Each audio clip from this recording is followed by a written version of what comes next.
It is Friday night, April the 4th, 2014, and Dragon Gate USA is at the McAlister Auditorium on the campus of Tulane University in New Orleans, Louisiana for Open the Ultimate Gate 2014, and we are kicking things off in style. The Open the United Gate Tag Team titles on the line as Harlem and Lancelot Bravado defend against the premier athlete brand of Caleb Konley and Anthony Nese. I'm Lenny Leonard, and I am joined with a very special guest in the broadcast booth this evening, at least for a little while, my good friend Colt Cabana. Welcome back to Dragon Gate USA. Thank you, Lenny. Great to be here.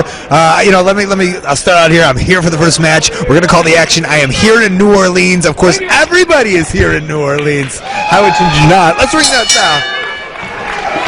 And I'm excited for, I know Dragon Gate USA has some of the greatest athletes in the world. And bar none, in this ring right now, 4 of the top athletes, not only Dragon USA, but the world. And this one is going to be a spirited contest, to be sure.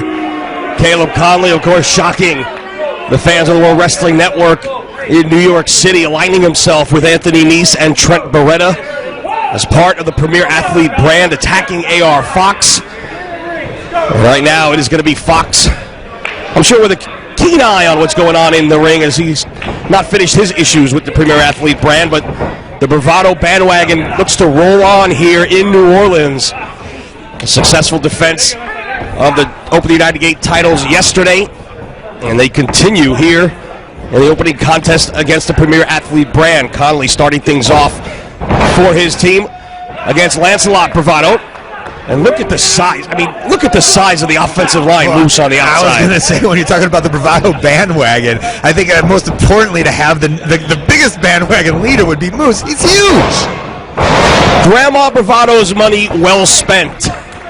8 years in the NFL. Oh, that's it? Protected Tom Brady, and now he's protecting Grandma Bravado's baby boys. What if he was protecting now protecting Tom Brady? It's just, but the Bravados are not bad to protect. Brady, Brandy, Bravados. The 4 Bs of athletics. Right, Brandy number 1, obviously. Of course. And I know you're totally sincere when you say that. Hey, there it is. Being the patriot that you are. We can do this all night. Wow. Caleb Konley in all sorts of pain here as Sue Young flipping out on the outside. You see a couple mistakes there. I would have went for the 3P, rolled him 3 times in a row. You can't let him go by the ropes. Obviously going to get out. But a good start by the Bravados. Of course, the issue between the Bravado brothers and the Young Bucks. Also another situation to keep an eye on, still far from over. Young Bucks suspended.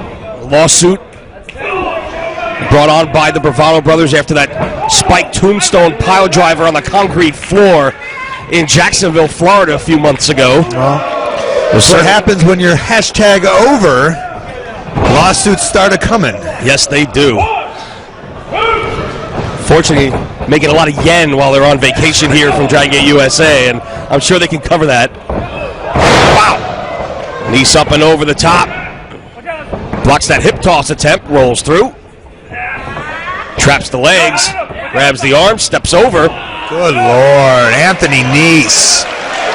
Just a mechanic in there, man.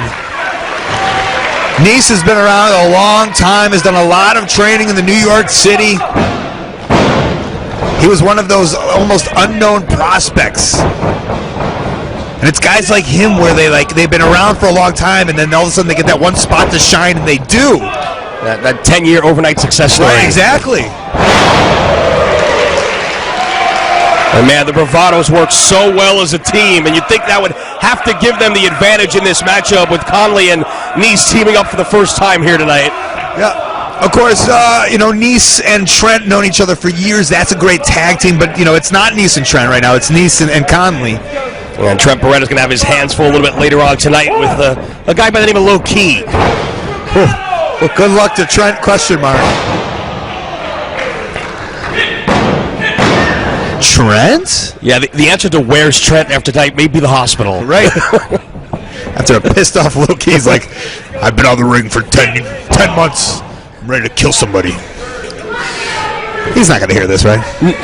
Hey. Not tonight. Okay. You'll be back in Chicago, and he'll be elsewhere. I got time to run. There's a cover. We'll fix it in post. Thank you.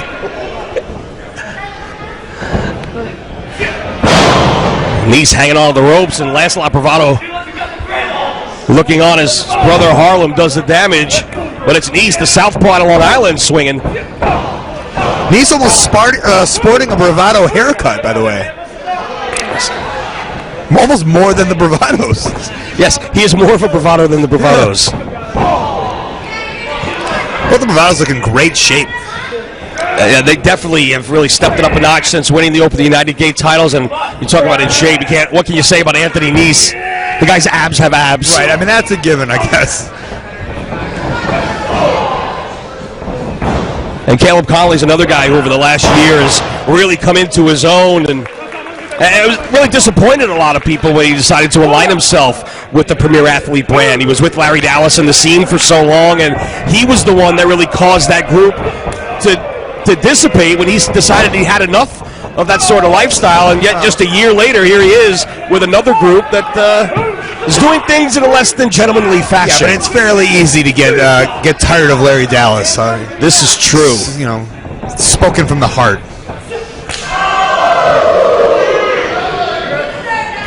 Some people, in fact, have agreed to let him manage them and then not even shown up for shows after that. And temper's starting to flare a little bit here with Konley and Lancelot Bravado. Moose doing a great job checking things out there. Wow. Just keeping law and order. Of course, the Bravados have decreed since winning the titles that they will no longer defend them under Dragon Gate rules. Interesting. There will be tags made at all times. You have to hold the tag ropes. They will not fight on the floor.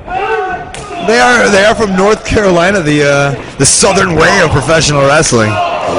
But you know what I love about Dragon Gate USA is, I mean, they're not trying to be the specific style of wrestling. It's about being unique and different and alternative. So if it was me in charge, I'd say, screw that, we're going Dragon Gate style. But they're the ones holding the titles. Nese holding him in position while Konley scores with the elbow. Takes him off his feet. Shoulders down, only one count. Fujiwara armbar. Trying to dislocate the shoulder. Synced in really well, too. Notice the placement on the tricep and then both the arm wrapped down. Good ring awareness right there on the part of Lancelot. Able to recognize his proximity to the ropes. Got himself the break and now firing back on Konley, who goes for the ride reversal. Catches him in midair. Delivers the power slam. Now he's got to make the tag, Colt. Harlem looks ready to go. He's the fresh man, needs to get in there. Very close. I'm surprised he's not reaching out for a tag right now. Looks easy enough. There it is.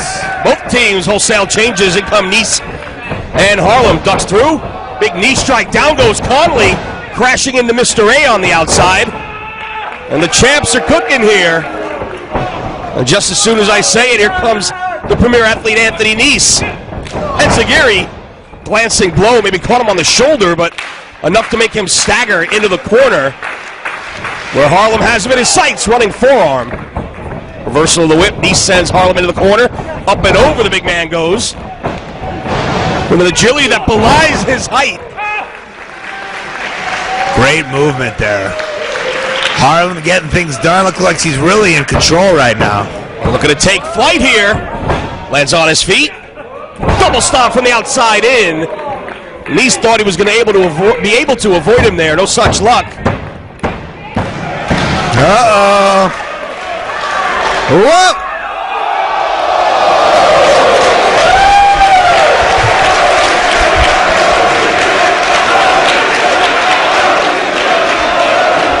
What happens there, Lenny, when you get pumped, the adrenaline starts going, high risk, it connects well, and you can see how jacked up Harlem is right now. He's going back up again here. Nese doesn't know where he is.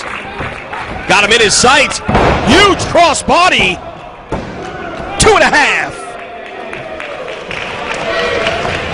Almost had him there. Lancelot still on the floor on the outside, has yet to make it up to his corner. Nice chin breaker there by Nese. Stops the momentum of the champs. And now Konley back in. Ducks the right hand into the ropes. Shoulder tackle. And the southpaw out of North Carolina sends his home state brethren into the corner. Up and over right hand from Harlem scores. Springboard missile drop kick. Not enough to register. There's a cover. 2.5 again. Jamie Tucker right there, but the shoulder up just in the nick of time, much to the chagrin of Su Yung out on the floor. I didn't see her out there before. Well, she's kind of probably hiding behind Mr. A. He's a big guy. Yeah, he blocks out lots of things. Correct. Handful of tights. Spins him around. Oh, what an enziguri. That one rocked Harlem Bravado. Is it enough to put him away here? No. 2 again. What an opener. Yeah. Again, I mean, easily to say, 4 great athletes in here. Wow.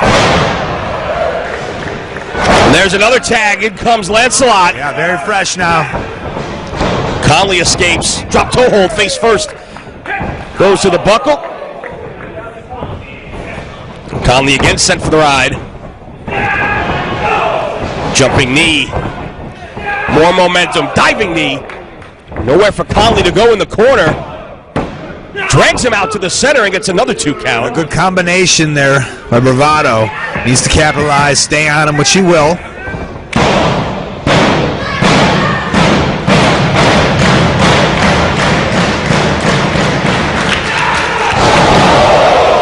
Well, that might be it right there. No, Nese makes the save. Could have been it. All 4 men in for the moment until Nese is dumped out to the outside. Seems like things are breaking down, Lenny. It's almost about getting one guy solid here, and eliminating almost one of the partners by either team. Konley elevates Harlem to the outside. Clothesline from Lancelot. Pretty. Flipping stunner. Right onto the shoulders. Into the TKO. Cover. Oh, 2 3/4. Not a strong kick out either. Barely got those shoulders up, meaning they're definitely wearing Caleb down here. Reversal. It's going to be about keeping him in the ring. Not letting him tag. It looks like he's going to do right now. Yeah, Tony Nese looking a little worse for wear himself on the outside there, but maybe a bit of adrenaline as he makes the tag here. Nice combination of moves there from Nese. Still, I think a mistake by the Bravados by letting Caleb to get out of the ring right there. Ooh, Nese takes out the legs. Almost got an ACL there. Springboard into the Quebrada, and Nese looked like he came down.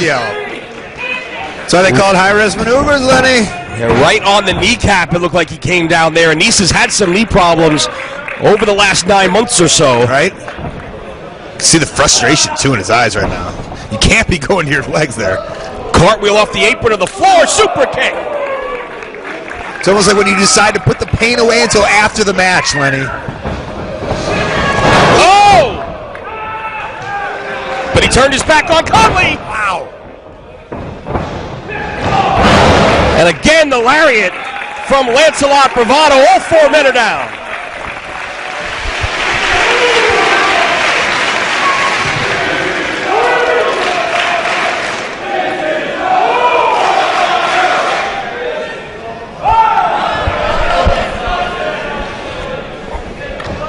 It's Lancelot up first with Nese. Just trading shots here.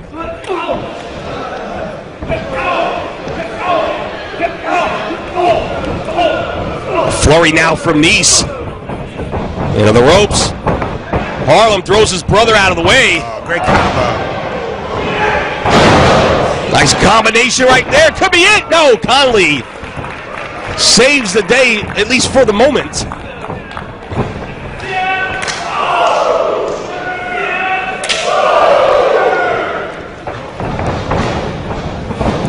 Irish whip. Konley. Forearm. Up and over the top with the drop kick. Great assists. Huge running boot in the corner. Knee strike. Man, this one has been physical. Oh, God, do you see his head's like launched right up against the pole there? Okay. Moose checking on Harlem on the outside. Lancelot. Caught by Nese. Oh! What a double team!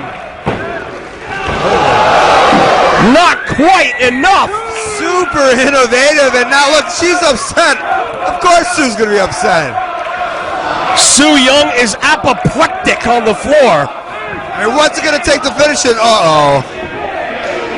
Mr. A inside the ring. Just coming in. Blue 32! Blue 32 set! And there's the offensive line coming to the aid. The guard, the tackle, Bravados. and the center, maybe even a bit of the tight end. Oh. Gentlemen's agreement. I'll agree. I think that's about all she It's wrote over. already.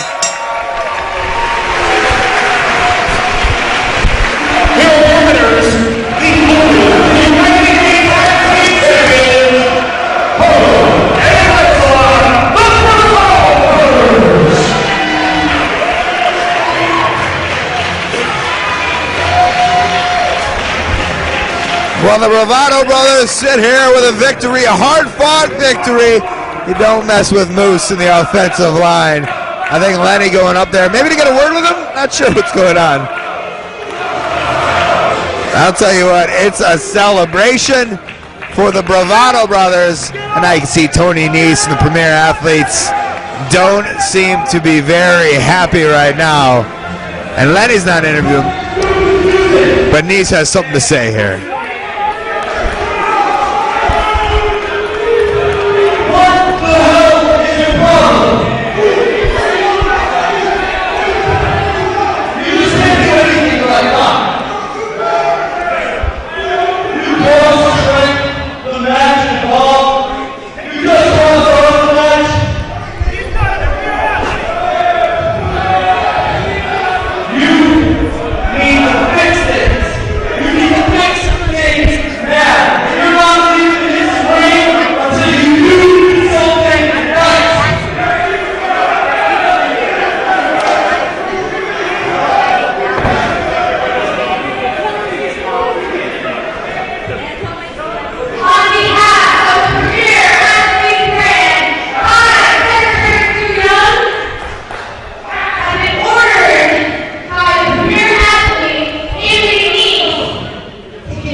Well, Su Yung giving an assignment to the big guy, and I think we're going to start with the match. Here comes AR Fox.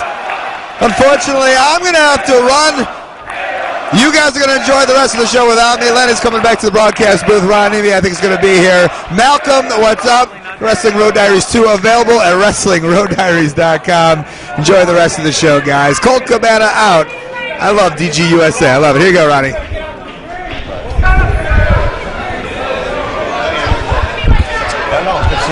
Thank you.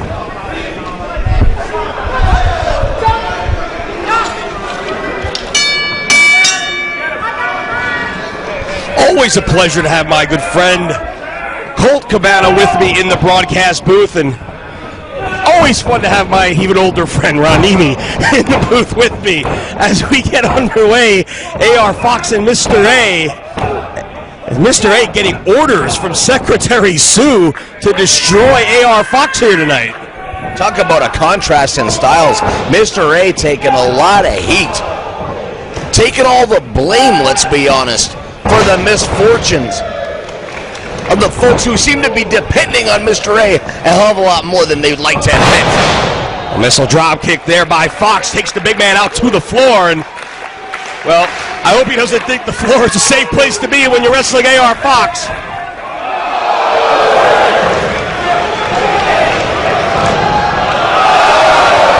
It's a big target, Lenny. Hopefully the commission's not watching this. Elmo, look away.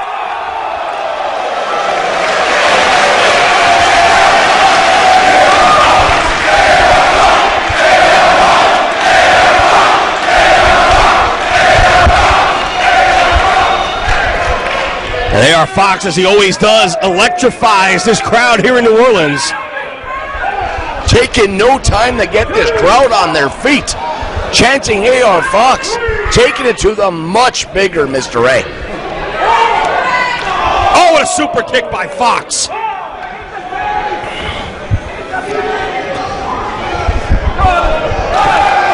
And they continue out on the floor. Jamie Tucker allowing a little bit of latitude here.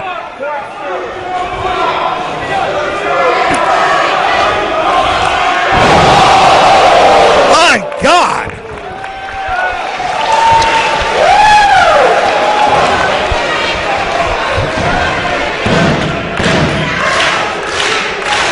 Su Yung screaming at Mr. A,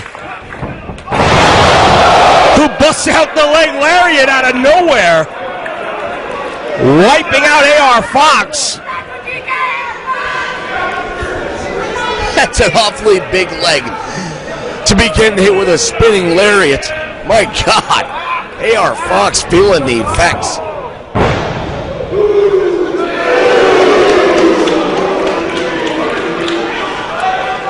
Su Yung screaming at Fox on the outside.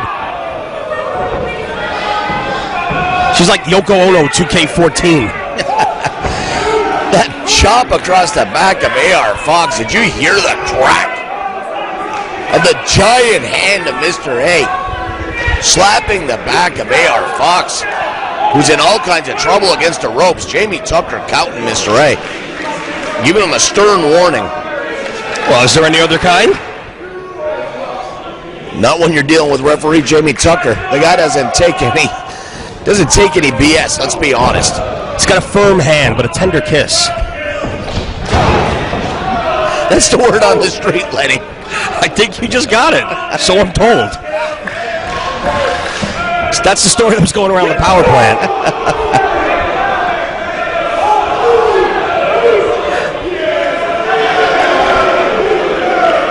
Mr. A with a hell of a showing for himself so far against the unbelievable AR Fox. Oh! And all kidding aside about how Mr. A gets berated and treated by the Premier Athlete brand on occasion, he is a pretty damn good athlete to be able to do some of the things he does at his size.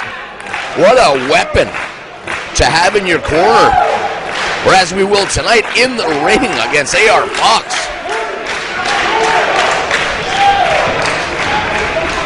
And Fox trying to fight from the outside. And he's scoring from out there. Trying to keep some distance between him and the big man. Don't want to get too close.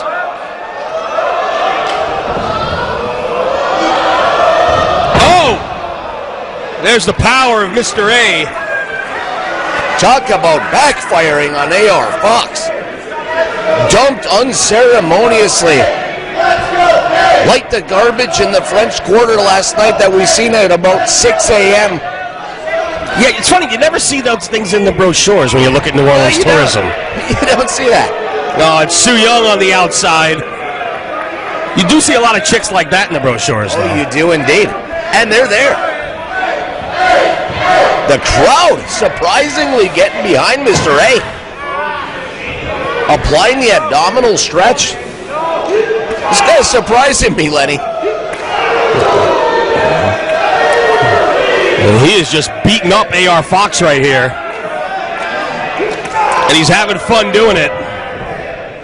Look at the size of this monster. And we can already see the fact that this guy can fly. We know he's a powerhouse. I have a feeling this guy's got a few more surprises that we're not quite aware of yet.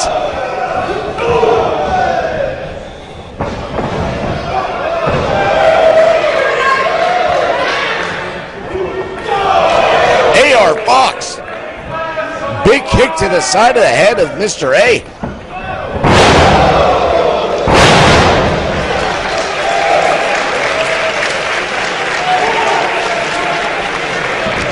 Don't give Fox even a minute to recover. He'll live to regret it, I guarantee you. Mr. A struggling to get to his feet. Fox in the corner now. Back up, as is Mr. A. But Su Yung on the outside trips up Fox. Didn't see that. Obstructed view, you know, Len. AR Fox seeming to have Mr. A right where he needs him before he's unfortunately trips on the corner. I believe it was the ring apron. Mr. A slow to get up. Sue on the apron just taunting Fox here, who's staring her down. Wait a second. Ivelisse has come out to neutralize Su Yung. And the Shine Wrestling Champion. Cat fight!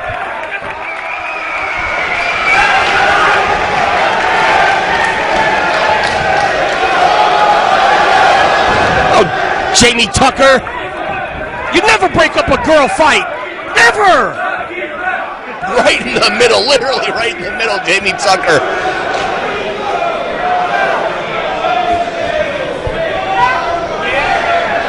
Well, this one's going to continue, apparently. Big boot.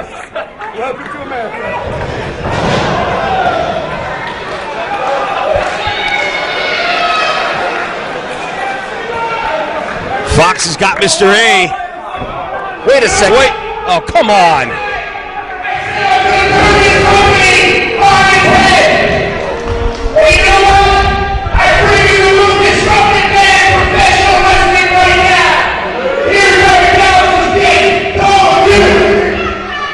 Larry Dallas has a gift for everybody? You gotta be kidding me! It's Teddy Hart! Larry Dallas has brought Teddy Hart, the loose cannon of all loose cannons! The black sheep of the Hart family! He promised a surprise, Lenny. I don't think anybody expected anything as big as this.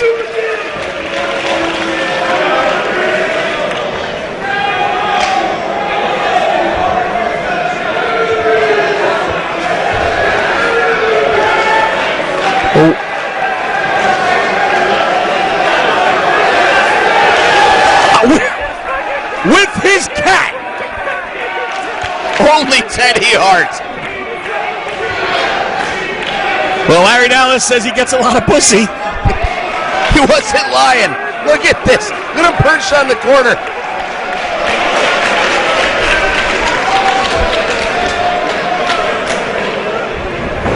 What the hell? Oh, right over the knees! Jesus Christ! He just broke AR Fox in half!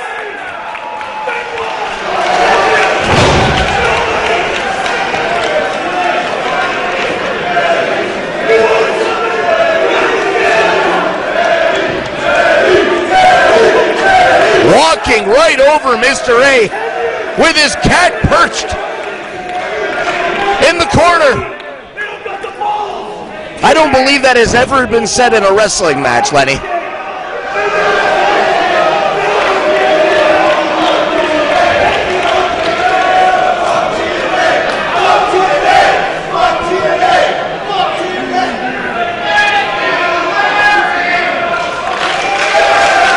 This may be the only time Larry Dallas has ever heard a cheer in his life.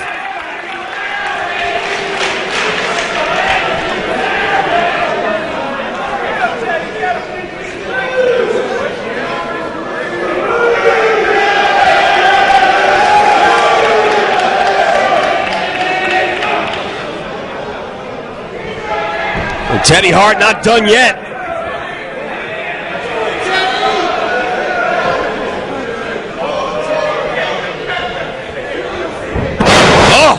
Neck breaker, and he made him think about it. Going up.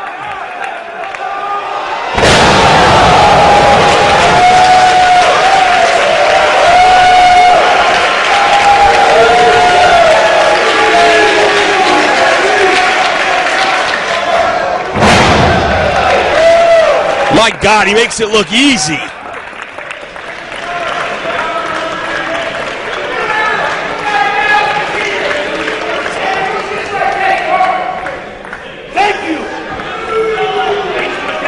I don't know what the hell we just saw. I'm going to try to get down to ringside. Apparently this match is still going on. Since he beat them both up, I guess it's, only fair. You take this. I got to figure out what's going on. What an insane match. Teddy Hart introduced to Dragon Gate USA by Larry Dallas, who said he had a huge surprise for everybody. AR Fox taking it to Mr. A.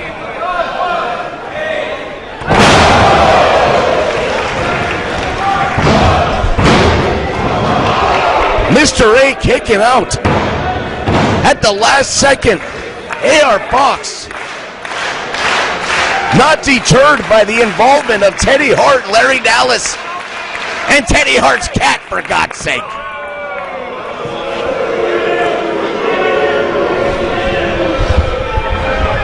Saray out to the floor. Takes out the legs of Fox. Oh no! Powerbomb on the apron. How much punishment can AR Fox take in one night? This is to the point of ridiculous. Spine buster. No! The back of AR Fox taking such a savage beating tonight. Start to think that this man is unbreakable at some point. But once again, how much can one man take, Lenny?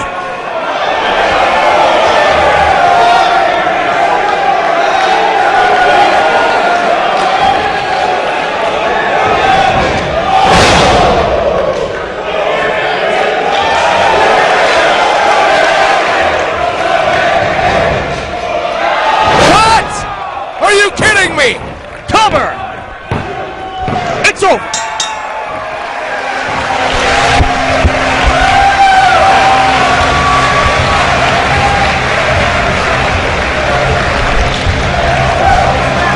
Here's the winner of the whole boxing show, AR Fox!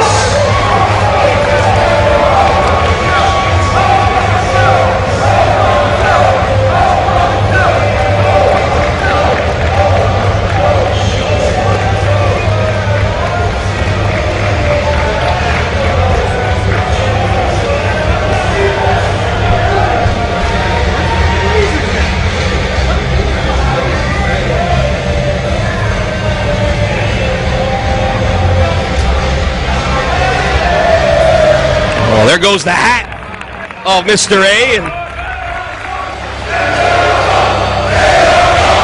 And AR Fox heard it from the crowd.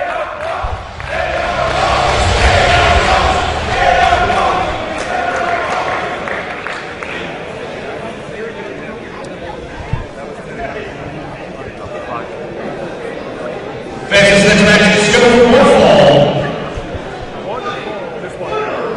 Your referee is Trent Barreta.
I'm still in shock at what we just saw, Lenny. The crowd is buzzing.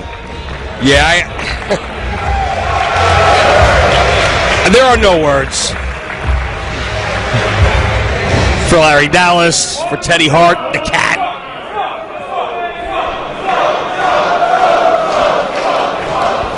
Rich Swann getting a nice round of applause from the fans here in New Orleans.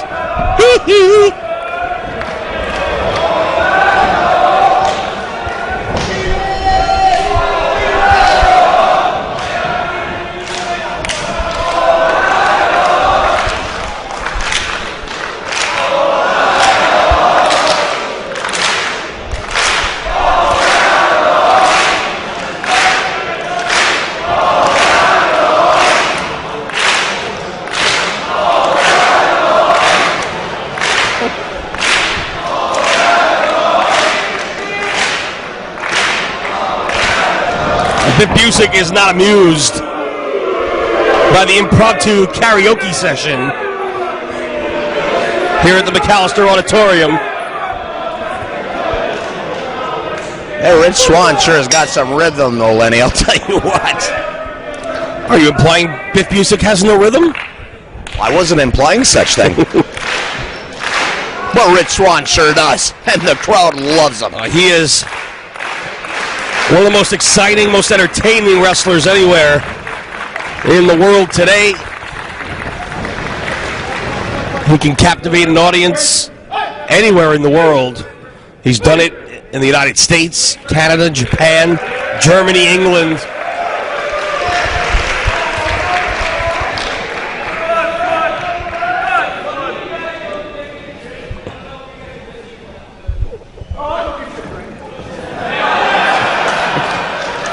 Very accommodating is that Rich Swann.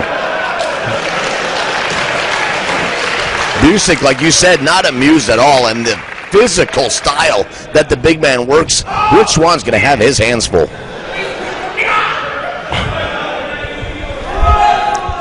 Yeah, I think Rich Swann just realized the fun and games portion of tonight's event are pretty much out the window. It was fun while it lasted, though. We saw Biff Busick last night engage in a spirited physical contest with Drew Gulak, which saw him emerge victorious.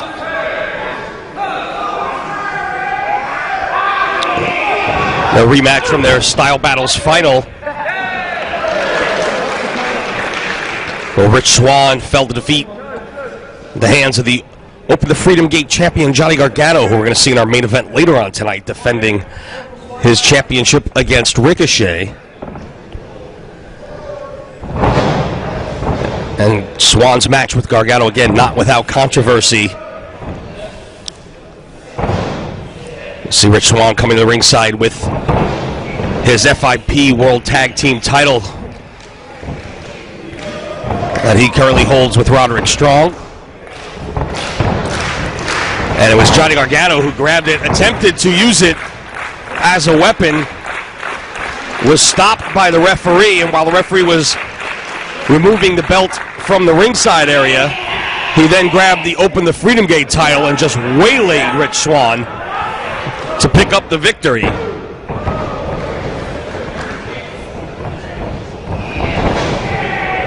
When speaking with Gargano after the match, he made it very clear that there were sick kids all over the world that were depending on him to win that match, Lenny, and he wasn't going to let him down. Yeah, he told me he cured 14 cases of cancer by hitting Rich Swann in the head with that championship. Man. No, that's nothing wonderful about Johnny Gargano.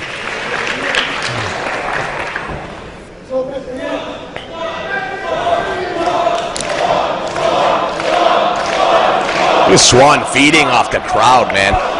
He loves it. They love him, he loves them. It's a love fest.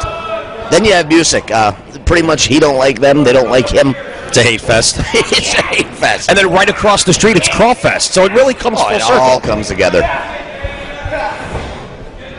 Crawl Fest 2014, big event here on the campus of Tulane University. As is, you know, the World Wrestling Network experience. Already two tremendous events here this weekend. Evolve 28 last night, a Wrestling Odyssey this afternoon. Kaiju Big Battle still to come at 11:55 Central Time tonight. And then tomorrow it's Shimmer Women Athletes and Dragon Gate USA again with Mercury Rising closing out the weekend of festivities here in New Orleans. Well, before there's another show on Sunday, I think a few people might go to. A little something going on.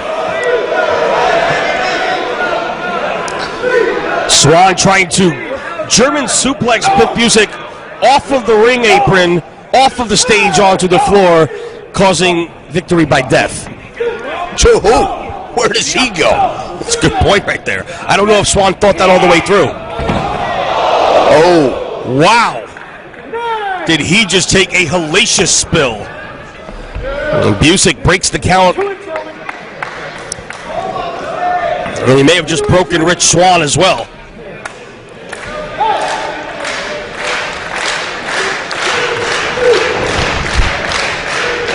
Rich Swann in trouble. Busick capitalizing. Got the cover.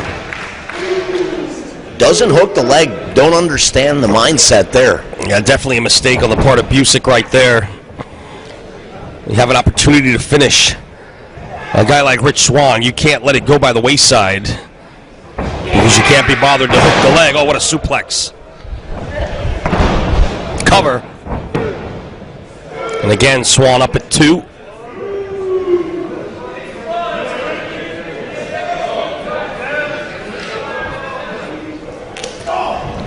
Swann firing back. So hard to keep him down. The guy just keeps on fighting.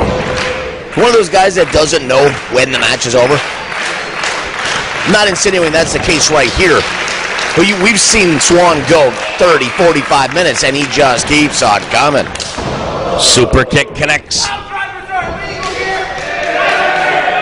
Well, looks like we're going home early, Ron.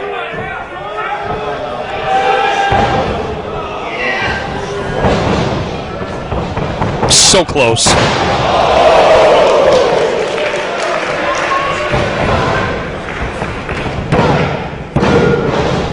2.5.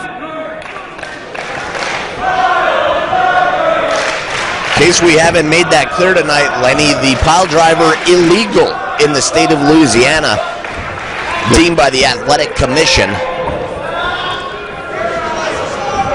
Gut wrench. Into the Dr. Bomb. And again, 2.5.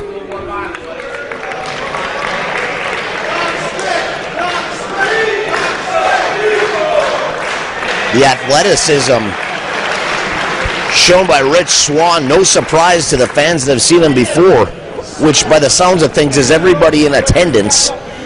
One of the most popular guys on the roster of Dragon Gate USA.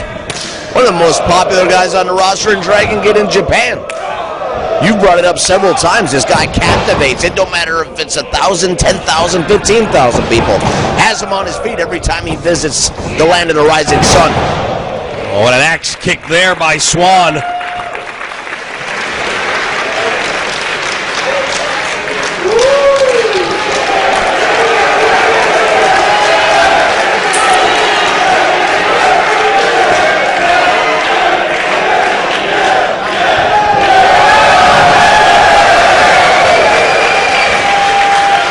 I think I've seen that somewhere before.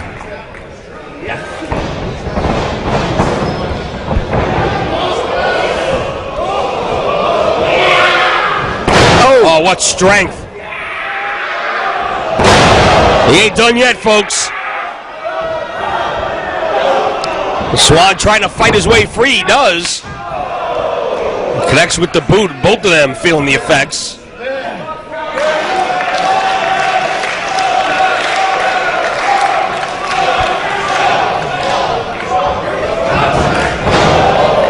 Busick with a hell of a showing so far in this match. Really impressive me this weekend. Guy's tough as nails, technically sound. Big boot to the head of Rich Swann. Busick taking over in this match, but not for long. Oh! Like a car crash.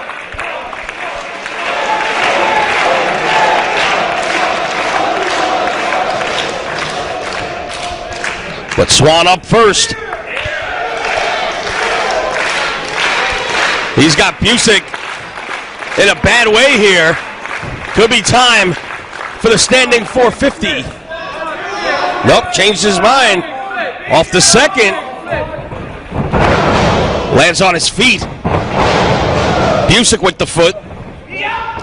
And Zagiri leaping hurricanrana.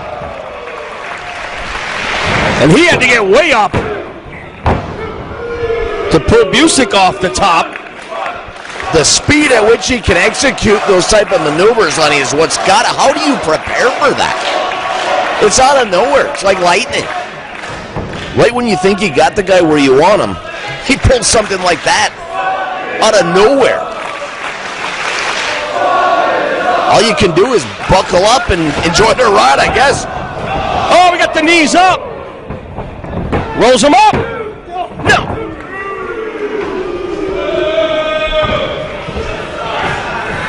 Busick starting to feel it.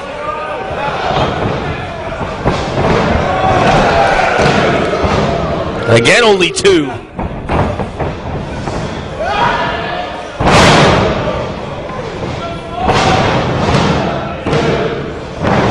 Two again. Roll up by Swann. Back and forth they go.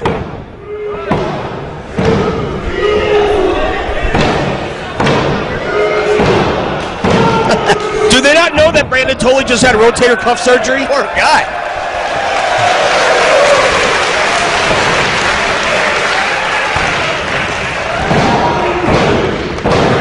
He got it!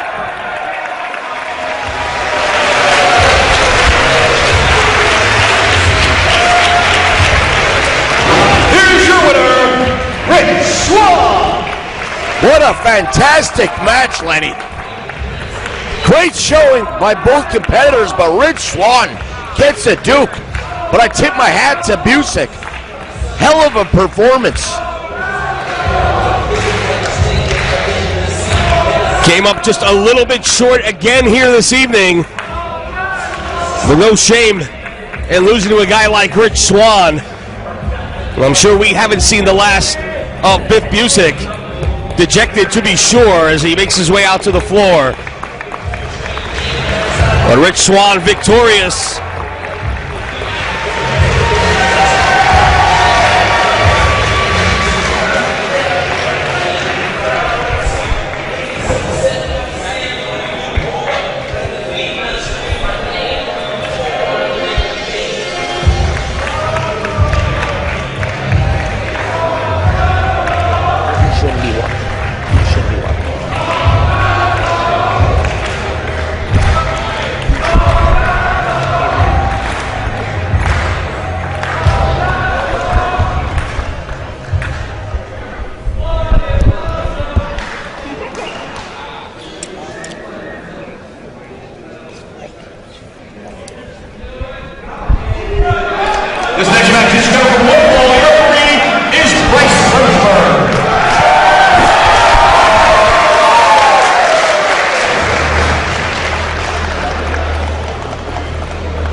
Bit of a tough weekend for the Gentlemen's Club as Drew Gulak fell to defeat to Biff Busick yesterday at Evolve 28 in the opener. Chuck Taylor and Orange Cassidy failed in their last attempt for the Gentlemen's Club at a shot at the Open of the United Gate Tag Team titles against the Bravado brothers. Orange Cassidy walked out on Chuck Taylor after the match, not to the back, but right down the center aisle, past the hard cameras, and out the front door of the building. He has yet to be heard from since walking out of the building. And now they have to take on the Colony. Green Ant, successful last night in defeating Maxwell Chicago, if not in winning over the crowd, successful in winning the match. And the always popular Fire Ant. And a tough test for the Gentlemen's Club here tonight to see how they rebound after a little bit of adversity. Like you said, no word whatsoever on the freshly squeezed one. Have no idea what's going through his head. Obviously, major disappointment. Like you said, walked out of the building. Nobody's heard from him since. I'm sure his partners are really concerned. So you got to wonder, is their head in the game tonight when they're in there with such an amazing tag team like the Colony?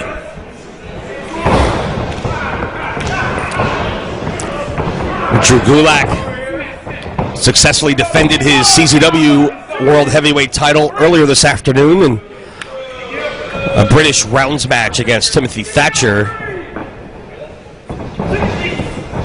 Coming into tonight with a bit of a shoulder injury after that event. We'll have to see how he fares tonight. Showing no ill effects so far from that encounter as he rolls out to the floor here.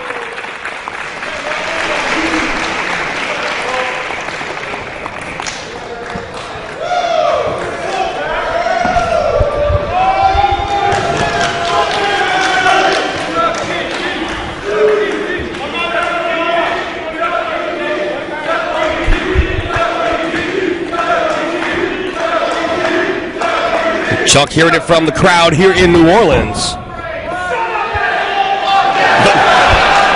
And not all of it positive. Not at all.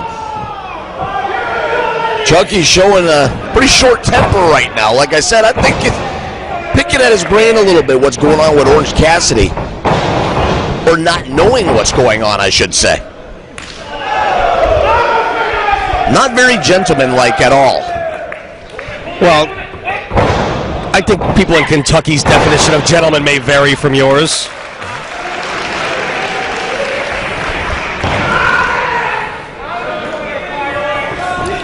Fire Ant sends Taylor into the ride. Nobody there. Taylor up to the top. Backflip, lands on his feet.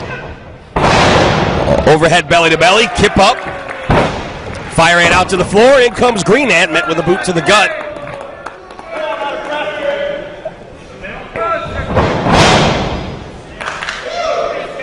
Chuck seems more intent on working a very physical style tonight. Again, irritated, I should say. You can just see it etched on his face. Big shoulder. Knocks Green Ant off his feet. Crowd showing their appreciation, but I don't think Chucky wants to even hear it tonight, man. Doesn't seem like. Up and over the top. Bipasso, and the ropes goes Green Ant. Arm drag. Takes Taylor off his feet, hangs on to the leg. A nice counter there by Taylor into the ankle lock. Quickly countered, though, by Green Ant, who goes right to the arm. And Gulak shouting instructions and encouragement from the outside.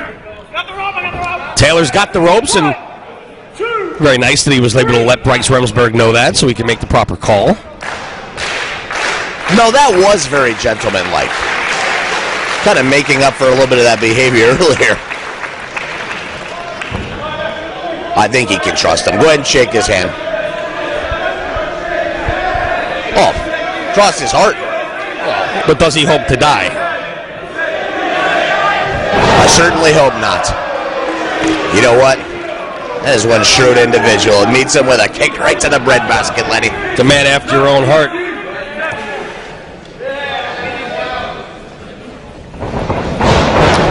Green Ant sent for the ride. In comes Taylor. Nobody home, but he eats the foot.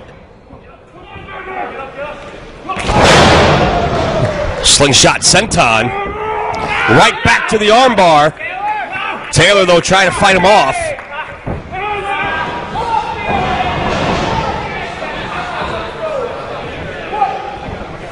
Gulak takes a shot as he was holding the arms of Green Ant in the corner. Backfires on him.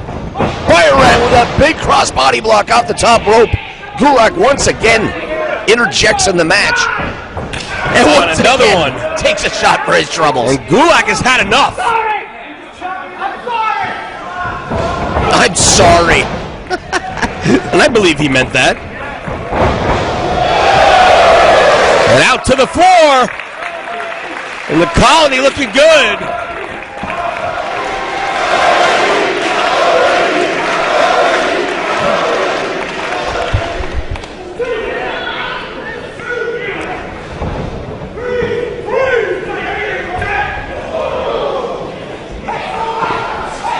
Gulak with a hold of the leg of Green Ant. Knee strike from Taylor does the trick.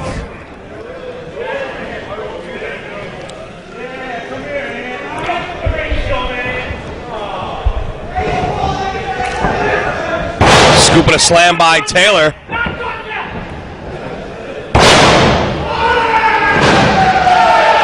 That was a bit of a cocky cover. Well, after showing such incredible feats of power, can you blame him?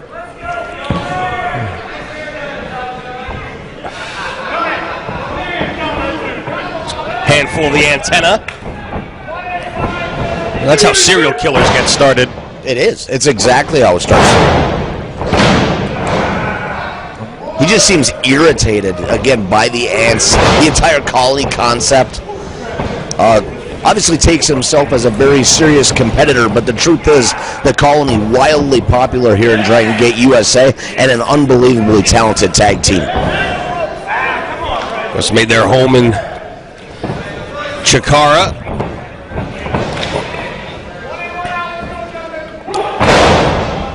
Along with Soldier Ant and plethora of other insects. Speaking of insects, we're going to see an insect tonight during Kaiju Big Battle. Oh, I certainly hope so. Got my heart set on seeing Dr. Cube. A little Kung Fu Chicken action.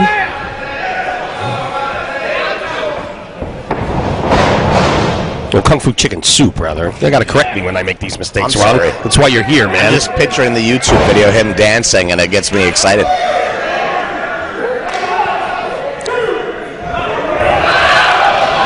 Look at that. Yeah, we saw Green Ant use that effectively last night against Maxwell Chicago. Again, not going to win the match that way, but certainly going to help incapacitate your opponent. Well, when you're dealing with a technical wizard like Maxwell Chicago, you have to come up with some new tricks. Needs something to combat those three moves he knows. Oh, wait, he's up to 4 now, right? Fall away slam, nicely done by Gulak.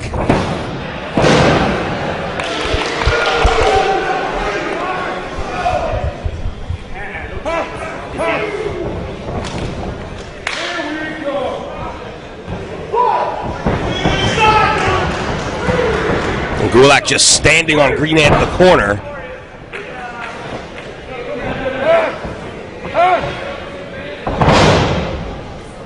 Cutting the ring in half. Green Ant in all kinds of trouble.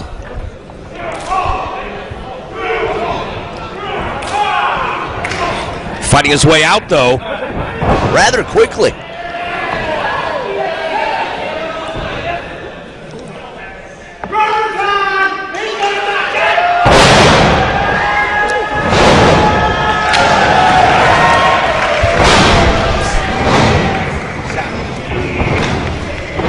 Fire Ant taking over here. The hot property. Stops that overhand strike from Gulak. Nails one of his own.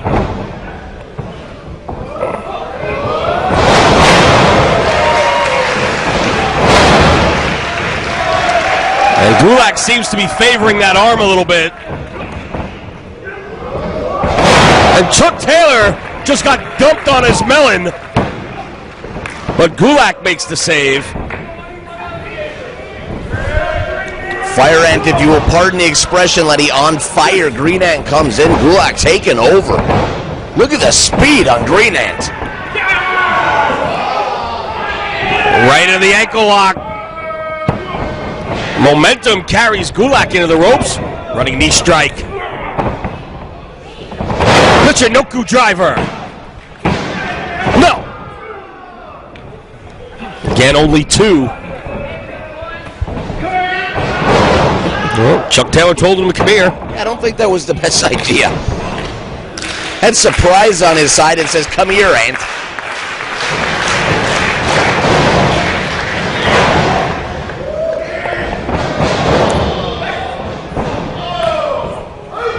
Fire Ant off the second, up onto the shoulders of Chuck Taylor.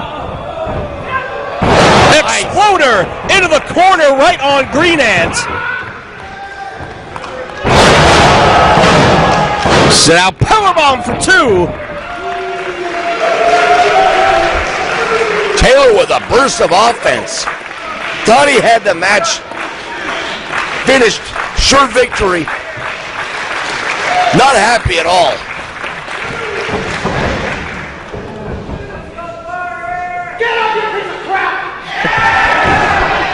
Strong words.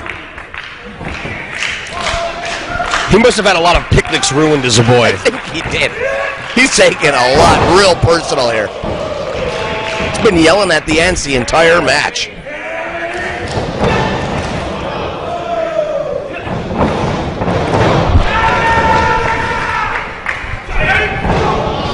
Gulak in, eats a super kick.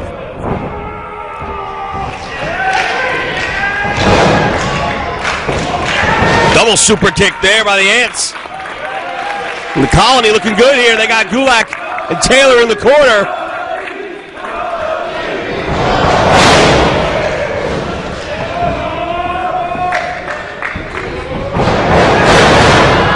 Well, Gulak's got them both. Double figure 4 by Gulak. Wouldn't that be a figure 8?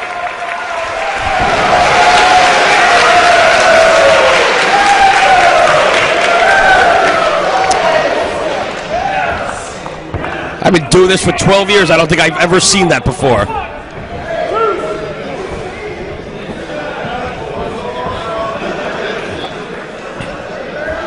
And Taylor's still out on the floor here.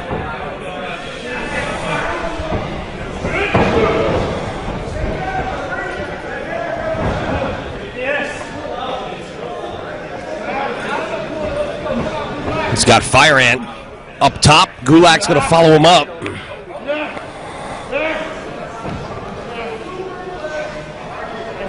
Jockeying for position. Down goes Gulak. Up and over the top. Nobody there. Polish hammer misses. Drop toe hold. Down goes Gulak to the floor. Fire Ant firing up the crowd. Points at Gulak. There comes Taylor.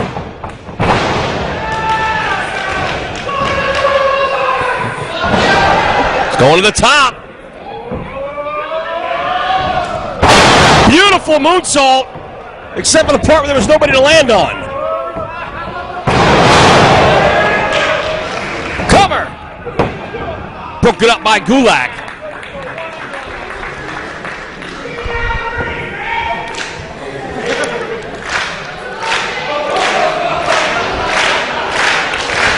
Fans getting behind the Colony here. Fire Ant and Gulak back to their feet.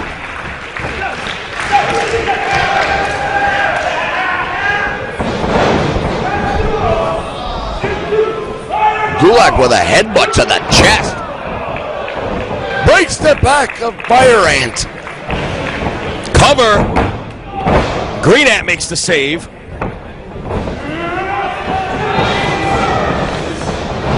Double leg pickup. Ankle lock again by Gulak. And he's got Green Ant right in the middle, who's trying to make it to the ropes.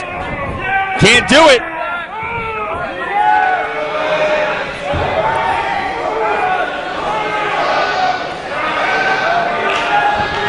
Green Ant hanging in there. How much more can he take here?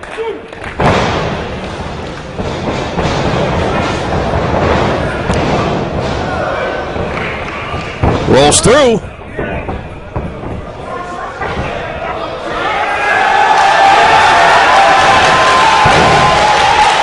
Chikara special. It's over.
Attacking Taylor, totally unprovoked. We've seen the implosion of this faction over the last 2 days.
The Gentlemen's Club is no more.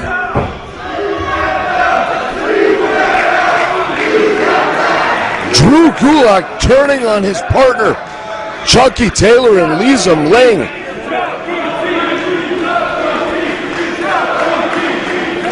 I'm in shock, folks.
Fans, this match is set for one fall. Your referee is Konley.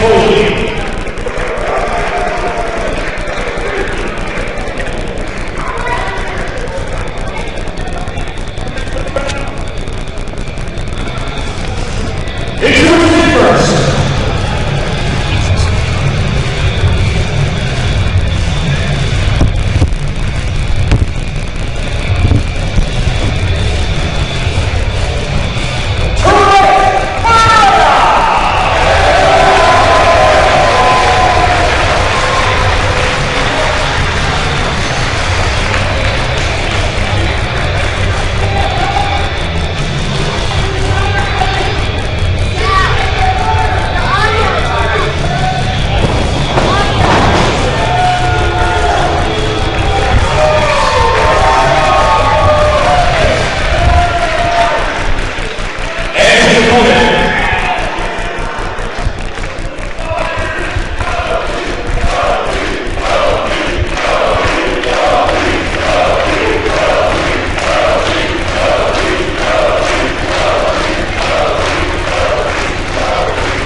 Kick off the second half. Trent Barreta taking on the returning Low Ki.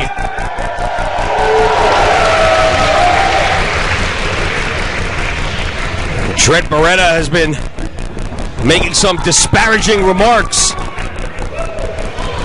over the last couple of days towards Low Ki.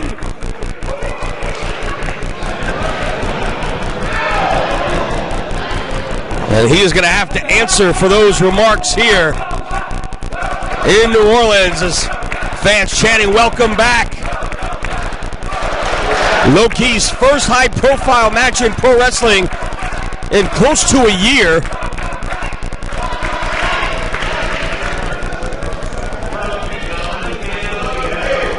He first debuted with Dragon Gate USA and Evolve a couple of years ago. Was undefeated during his Evolve career and was very impressive in his appearances here on WWNLive.com before leaving to a very lucrative deal with New Japan Pro Wrestling, and then stepped away from the sport for several months, and he is back here this weekend.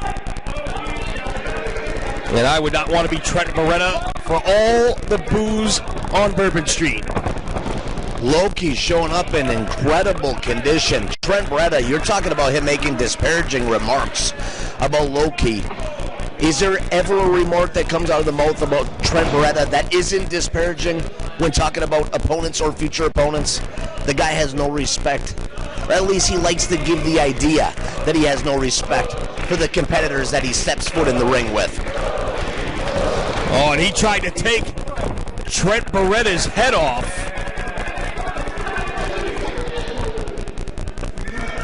In one fell swoop.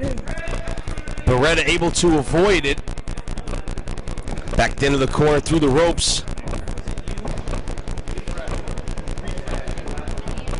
Now circling each other, and Low Ki trying to cut off Barreta here. It looked like Low Ki was going for that, well, not really a one-punch knockout, but that one-kick knockout, much like we saw back at Evolve 10 in Philadelphia, where he opened the show knocking out Larry Dallas's Monster Atu in near record time with that one rolling kick. Next thing you knew, Atu was unconscious, and Larry Dallas had no idea what he just got himself into. Trent Barreta already jaw-jacking. Probably not in his best interest.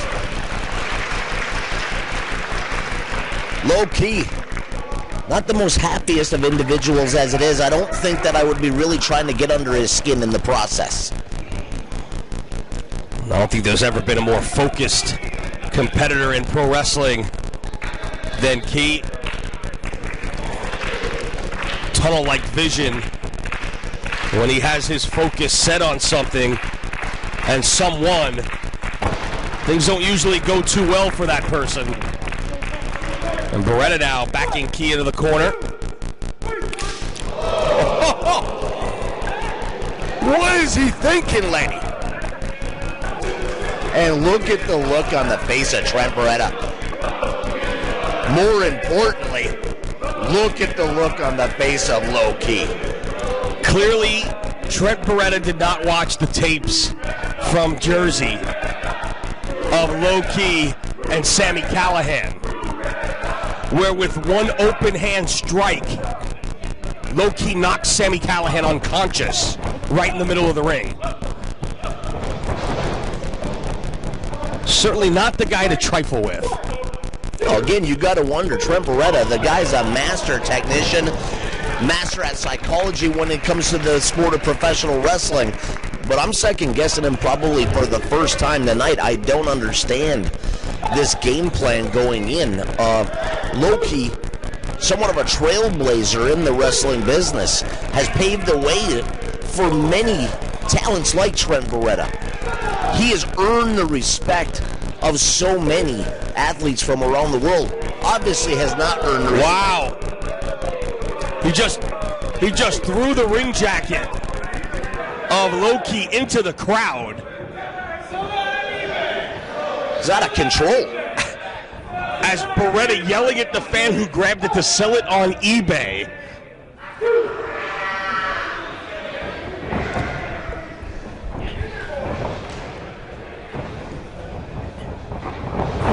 Drop toe hold, floats over, front face lock. Barreta back to a knee, trying to alleviate some of the pressure. And Barreta back to his feet.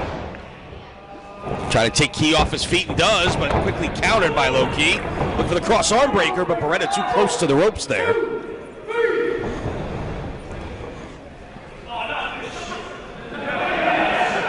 You know, Lenny, you made a comment using the term tunnel vision. Even with all the games that Trent Barreta is playing, Low Key has stayed focused. He hasn't strayed one bit from his game plan. He's going to stick with what he came into the ring with as far as a plan to win this match. Doesn't seem fazed whatsoever by the nonsense that Trent Barreta seems to be important tonight. Barreta back inside the ring. And Low Key wasting no time. When Barreta wisely gets out of the corner, the last thing Trent Barreta wants to do is end up stuck in the corner with Low Key.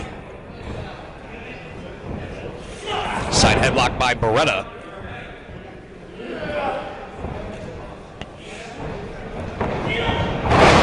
Takes Low Key off his feet, continues to maintain control of the hold here.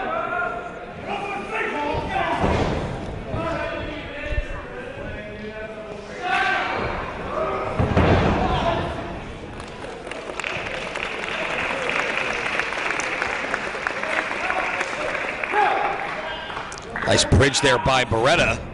Low Key grabs those head scissors. Key really cranking down here. Cover only one.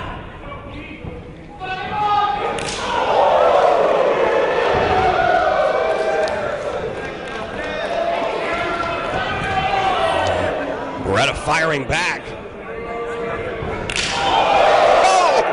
Talk about making it count.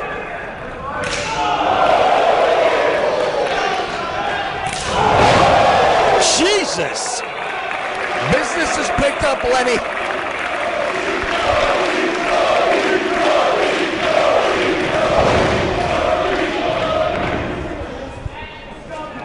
Key right back to the head scissors. That vice-like grip around the throat of Trent Barreta.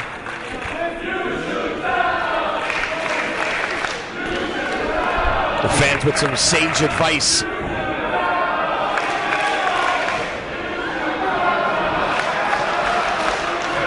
Doesn't seem like such a terrible idea at this point, but there is no way.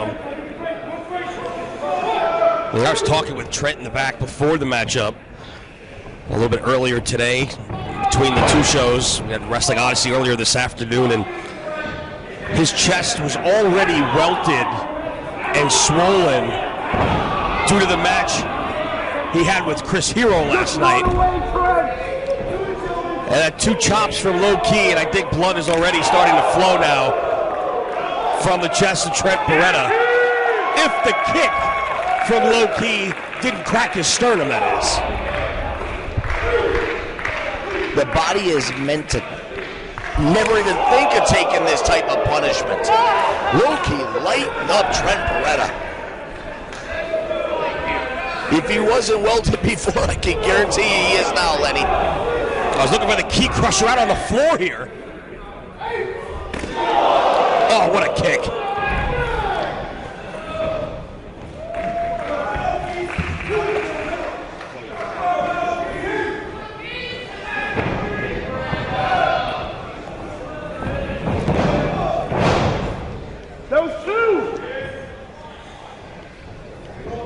It's almost like an eerie silence here amongst the crowd, just in anticipation for that. That's exactly what they're waiting for. Everybody cringing collectively in the audience.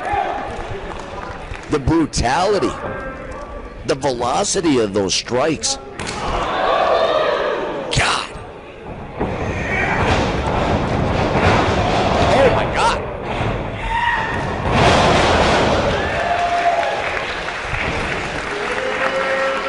Low Key hit the buckles hard, and Barreta hit him even harder. Cover. 1 count only. Low Key. Seems strange to even see him registering the pain. The man's like a machine. He just goes to work. Trent Barreta resorting to some pretty cheap tactics at this point. Can't blame him. But I gotta call it like I see it, Lenny. No, if he had a knife in his tights at this point, I wouldn't blame him. I don't know if it'd help him, but I wouldn't blame him. You gotta try.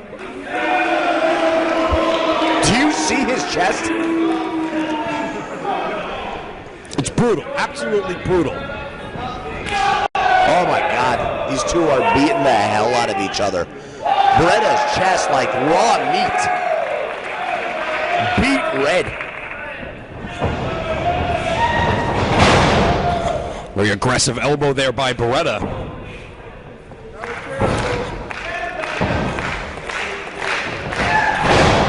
Great height on that knee drop. 2 count that time. And much like Low Key earlier attempted to slow down Barreta with the head scissors, now it's the body scissors employed by Trent Barreta on Low Key. But Barreta still chewing on that gum and that sarcastic, smarmy look on his face. The guy's just he's an enigma. He don't think like the rest of us.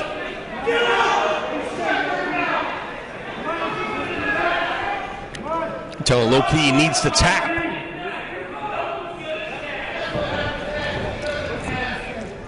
Brandon Tolley right there asking Low Key if he wants to give it up. He says no. If I was a betting man, which I happen to be a betting man, there is absolutely no chance that Low Key would pass out from the pain before he would think of tapping. That's the kind of man he is. He's a competitor. He is a warrior. The man doesn't know the words "I quit."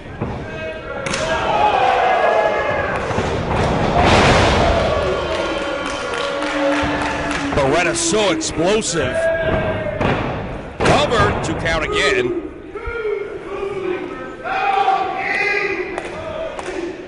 If Barreta's chest isn't already bleeding at this point, it looks like it's just moments away from being ripped open.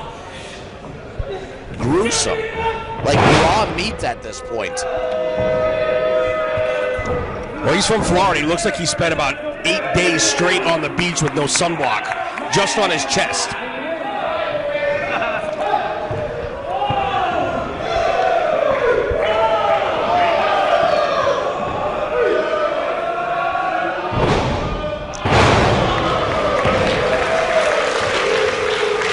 And again, mocking Key.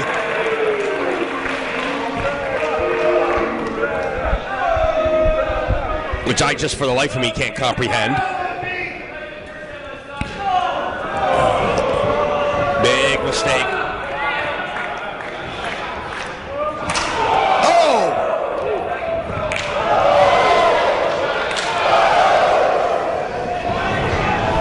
Reversal Key into the buckle. Here comes Barreta. Down goes Barreta. Vicious.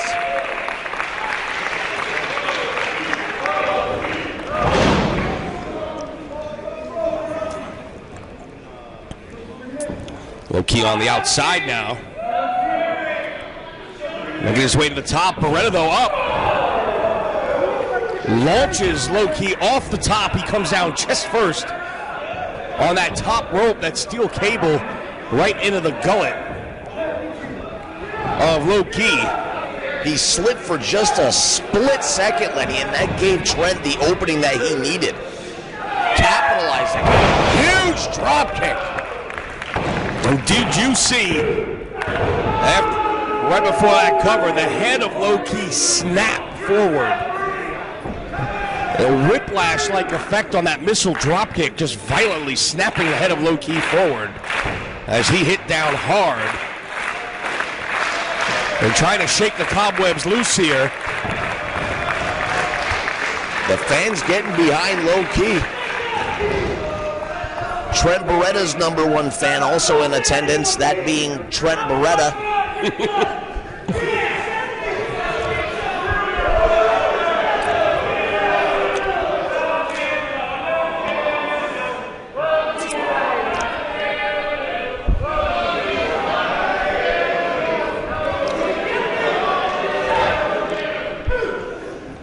Barreta going to the eyes. Not seemingly very concerned with the fact that apparently the fans think Low Key's going to kill him. Downstairs again with the knee. Knee strike from Low Key. What an escape there. Great counter, but lands on his feet.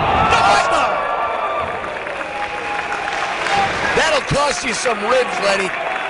My God. Vicious once again. The guy's a killing machine.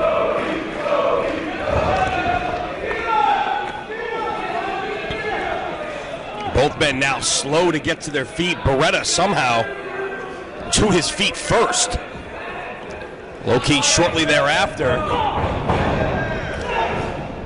Lefts and rights. Reversal by Barreta. Forearm from Key. And the pace is quickened here.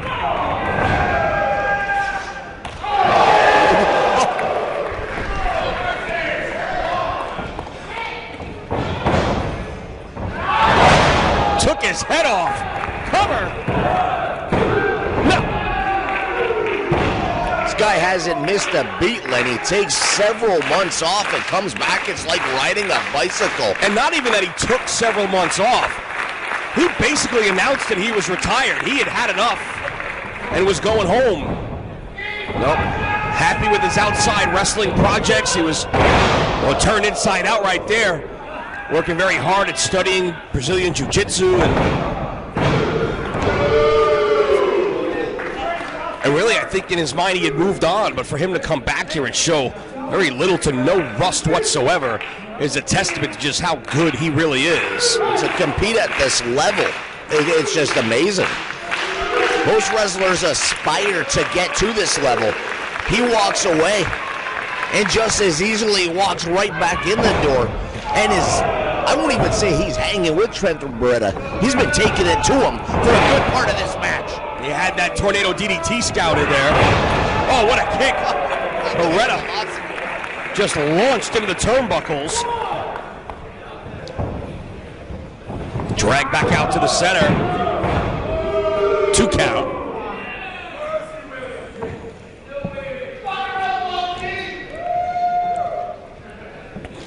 Keep plotting his next move, and he's so methodical in everything he does. That's the one thing.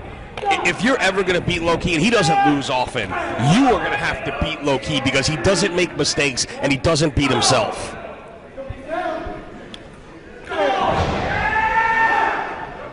Bringing the lumber from the second rope. Whoa!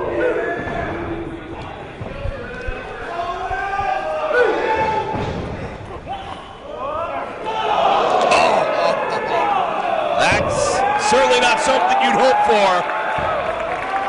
Oh, no. This isn't good for Barreta. Oh, what a counter.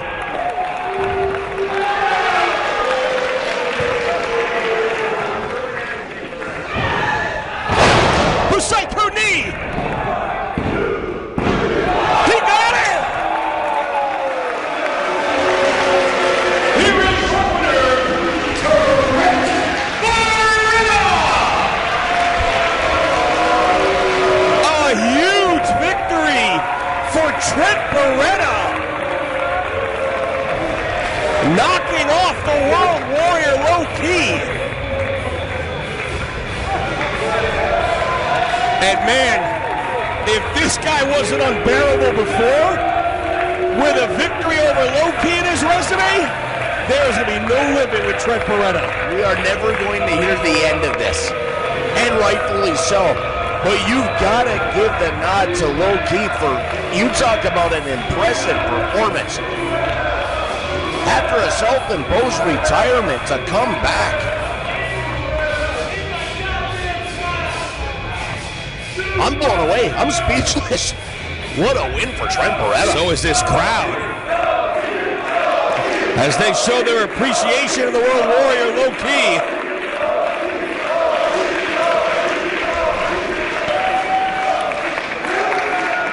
And a gutsy performance here in New Orleans.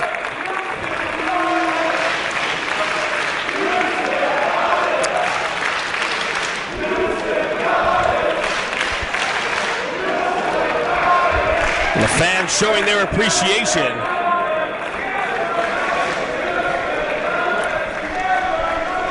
And fans, we're going to make a very important announcement before we get to our next matchup.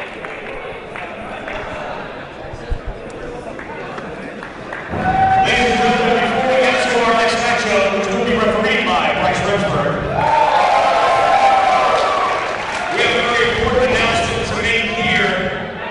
As you know, this is traditionally the biggest weekend of the year in professional wrestling. We thank you all for coming out and supporting us for all the events that we're going to have here in New Orleans at the McAlister Auditorium here in Tulane. And it is my pleasure and my privilege to let you guys know that next year, the biggest weekend of the year in pro wrestling will be held in Santa Clara, California. Many fans will be gathering at the new home of the San Francisco 49ers. During that weekend, as we have done every year during the biggest weekend of the year, Drinking USA and Pro Wrestling Network will have a presence in Santa Clara. In fact, we are happy to announce right now, we are going to be the only company other than World Wrestling Entertainment to be within 5 miles of Santa Clara, California. We are going to be able to announce about the exact location of our venue in the coming weeks. You can check out BeachUSA.tv and WWF.com for all the details. But we will be there at the biggest weekend of the year within 5 miles of the site of that event in 2015. And it is with your support that we are already able to make that announcement. So thank you all very much.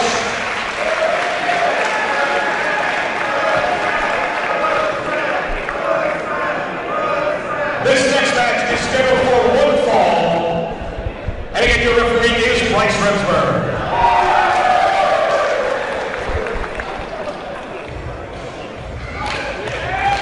It is a non-title match.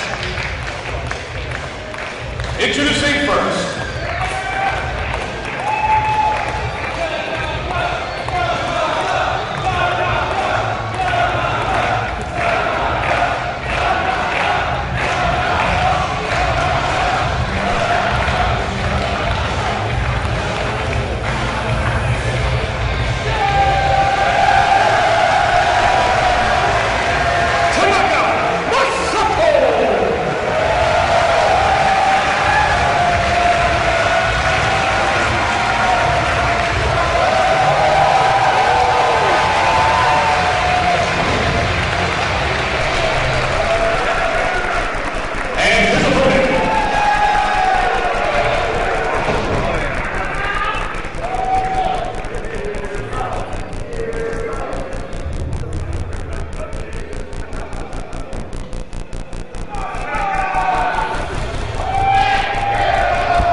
We got a first time ever dream matchup in the ring here, but Ron Amy, big news. We're going to be in California next year, Santa Clara, for the biggest wrestling weekend of the year.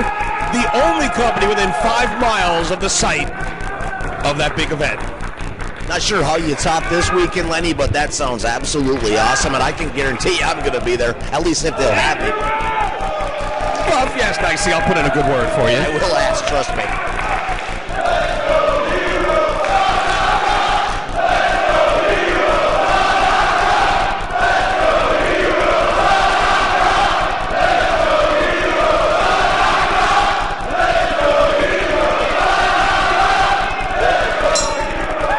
Bryce Remsburg calls the opening bell, and the fans here on the edge of their seats. The anticipation has been building for this matchup since the day it was announced. A great show of respect between two unbelievable athletes. More importantly, two unbelievable pro wrestlers in Chris Hero and Masato Tanaka. Tanaka, former ECW heavyweight champion of the world, former world tag team champion as well, a legend in the country of Japan and here in the United States. His matches against the late Mike Awesome, still to this day remembered for the sheer brutality that they brought to one another. And take a look at Tanaka.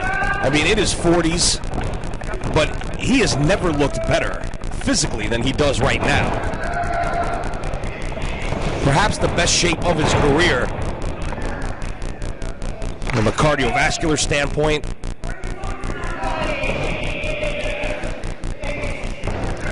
Nice escape there by Hero, grabs the waistlock, takes Tanaka off his feet, quickly countered though. Hammerlock. Hero wisely using that free hand to basically pie-face Tanaka to keep him away. Nice kick out there by Tanaka, and a bit of a stalemate here. I like the leaner, meaner Masato Tanaka. He's a lot bigger the last time that I got to see him. And everybody knows the violence that he's capable of dishing out and the violence he's capable of taking. But the man is a technical wizard. A scientific wrestler, if we were to use the old standard. Somebody that Chris Hero truthfully belongs in the ring with. Like you said earlier, this is a dream match. We're lucky to have it here at Dragon Gate USA. Tanaka going downstairs, giving up a lot of height to Hero, so wise move on the part of Tanaka to take the big man off his feet, eliminate that height advantage right off the bat here. And it's also pretty difficult, you know, for Chris Hero to throw rolling elbows and knock your skull into the, you know, the back of your head when he's flat on his back.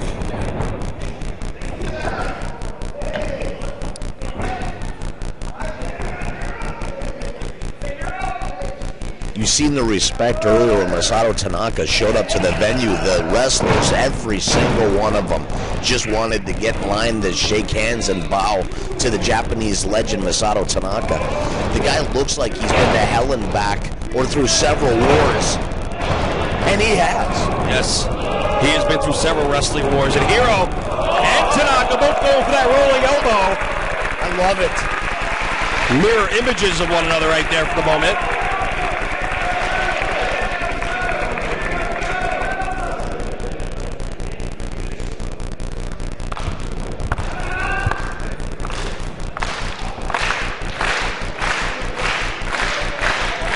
Again, you can just sense the anticipation from the crowd here in New Orleans as they go chest to chest here.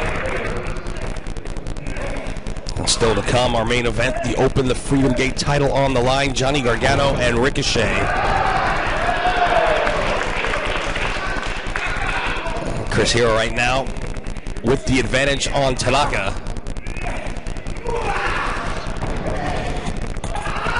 Both arms trapped here.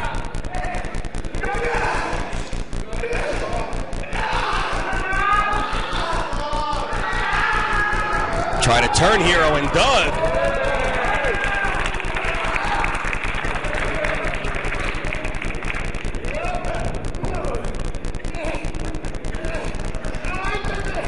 Getting a wrestling clinic here tonight, Lenny. Two masters going at it here in Hero and Tanaka. And it's Tanaka again with the advantage as Hero tried to escape. Trying to grab the wrist. Rolls through. Grabs the side headlock. Nice escape there by Hero. Backs in the ropes. Tanaka shoots him off. Shoulder block. Neither man going down. Tanaka sending Hero in. Oh! Like too big. Hero sending Tanaka. Say, what do you got? Big frog. Knockdown up and over. Whoa! Centaur. Great combination by Hero there. Cover. 2 count only. What a huge night this has been, Lenny. We got the Japanese legend Masato Tanaka. We had the return of Loki. We had the unannounced and uninvited Teddy Hart brought by Larry Dallas. What a huge surprise that was. The night just keeps getting bigger. Another chop from Hero. Side headlock brings him back to the center. Oh, uses the flat of his foot right to the bridge of the nose. That'll make your eyes water. As will that. And that. Tanaka telling him to bring it on. Oh, I don't think I've ever seen anybody ask Chris Hero to kick them in the face. You mind kicking me in the face, sir? The pace picking up big time. Huge blows exchanged by both men. Oh!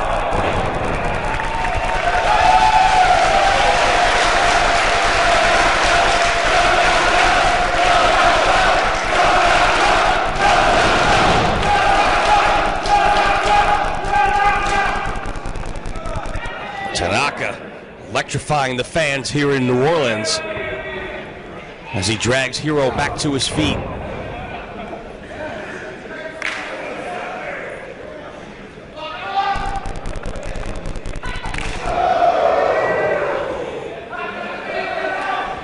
Again, inviting him. Let's see what you got, Hero. That's exactly what these matches are.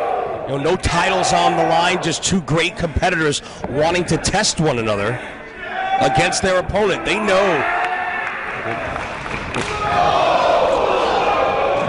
how good their opponents are. Their reputations precede them. They just want to find out what the measuring stick is here. And my God, Masato Tanaka has not lost a step.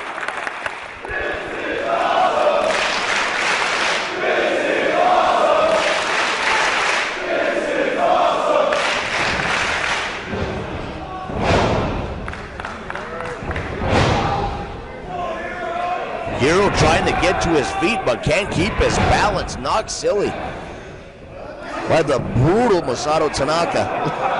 Look at this. Oh, short right hand from Hero. Tanaka never saw it coming. I don't know. You've been in a lot of fights in your day, and you know those right hands that you can't. Those short punches are the ones that usually do the most damage because you don't see them coming. And of course, with you, all your punches are short. You know, Very short. Oh! Vicious clothesline. You're talking about those short punches. Chris Hero, with the knockout power that everybody knows he possesses, to take someone like Masato Tanaka off his feet only validates that point. You know what, though? It is going to be tough for Hero to knock out a guy like Masato Tanaka. We have seen him take some of the most brutal shots to the head with a chair that this business has ever seen. And I don't know if a rolling elbow is going to be enough to knock him out. And you know, Hero's damn sure going to try. And man, they are slugging. Just slapping him in the face. Leaping forearm, nowhere for Hero to go. Oh, and that one caught him right on the jaw. Bipasso, rolling elbow. Both men are down.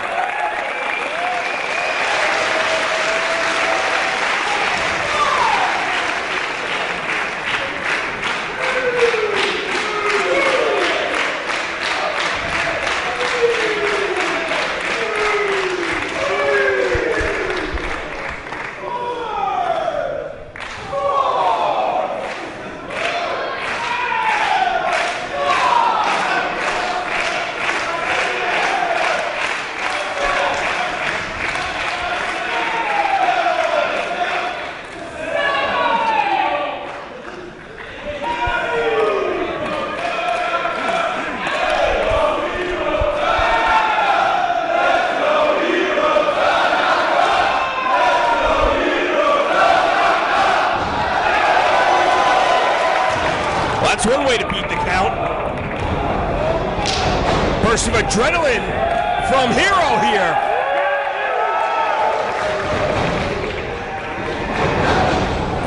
Tanaka hits the buckle.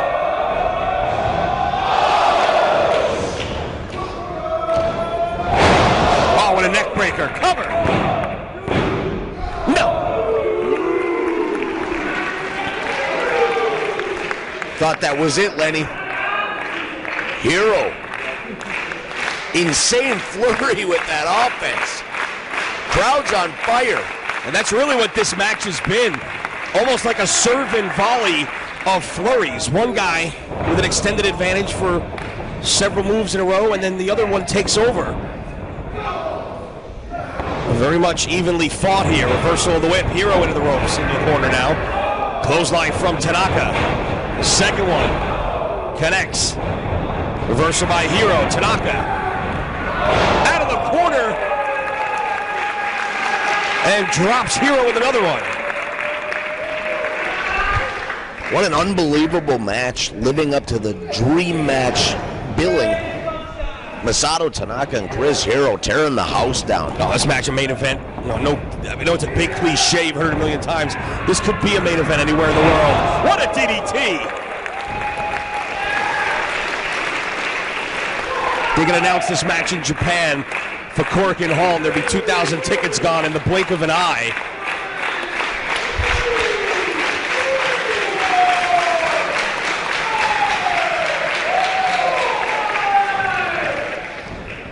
And it's Tanaka up first.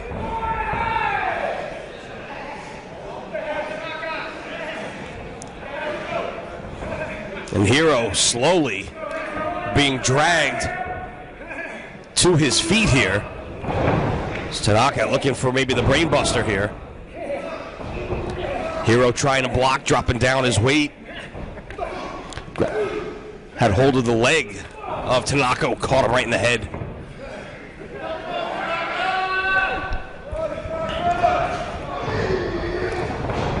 Rolling elbow. And Tanaka won't go down. Death blow. So close.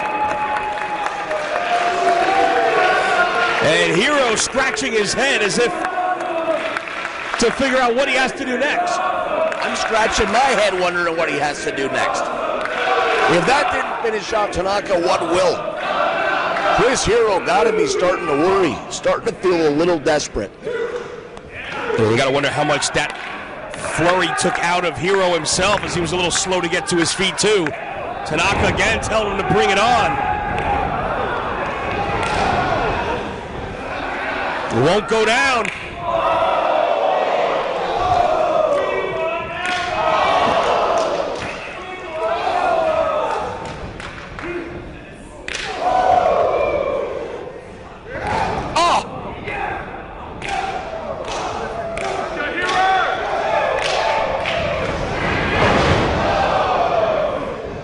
Tanaka absorbing all of those blows.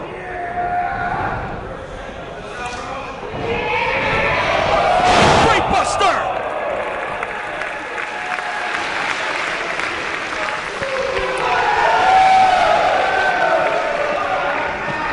And Tanaka looking to take a chance here.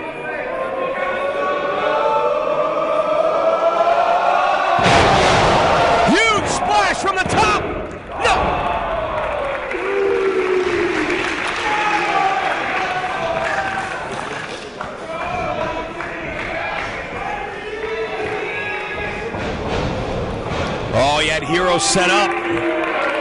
And Chris wisely rolling to the ropes.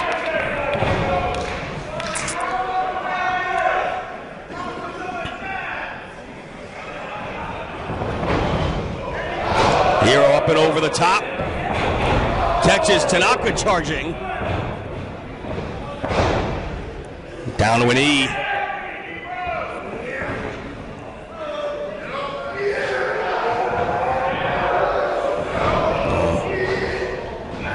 Had him up, couldn't hold him. Oh!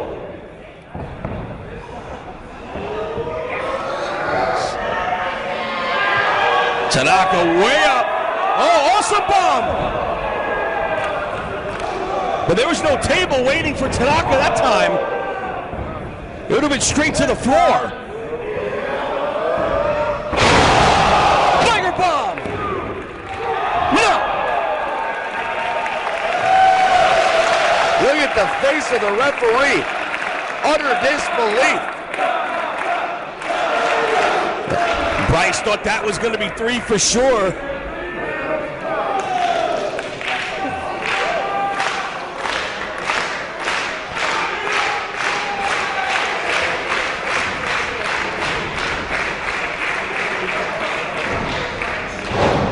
Hero with Masato, Tanaka in position all the way to the top here. Picture perfect moonsault, but nobody home.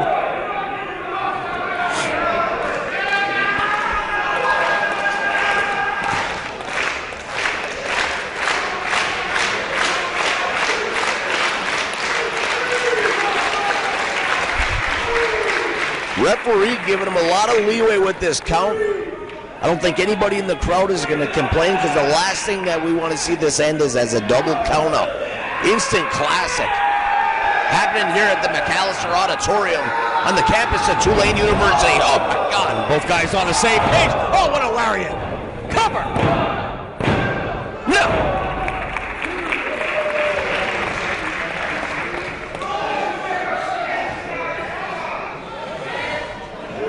What is it going to take for one of these guys to finish the other off? They've hit him with everything but the kitchen sink.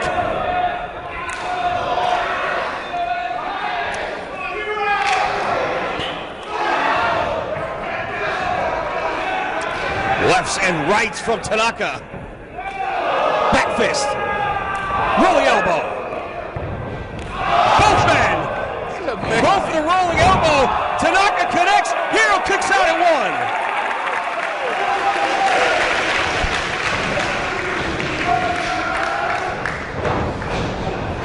1. Ducks the clothesline.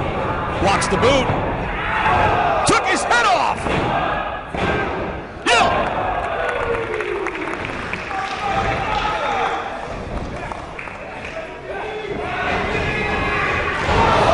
Lariat. No.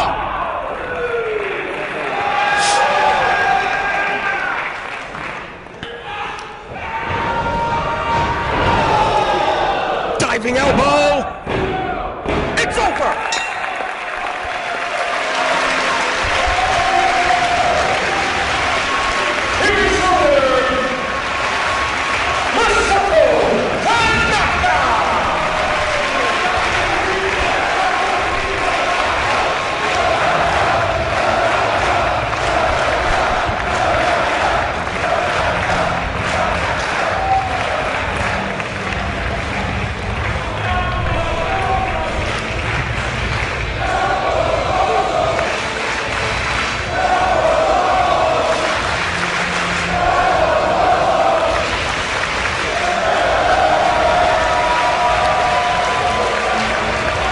You called it an instant classic, Ron. And it certainly was. What an athletic competition between two of the best wrestlers on the face of the earth today. And a great deal of respect being shown.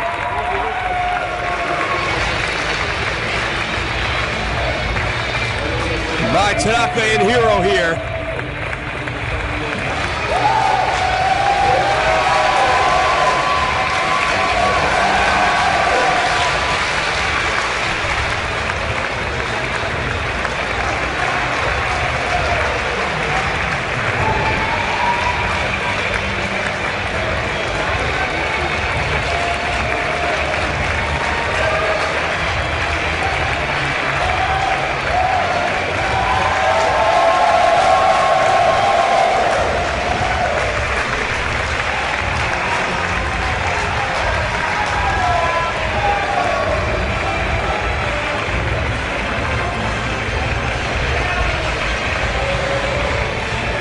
victory lap for Masato Tanaka here in New Orleans.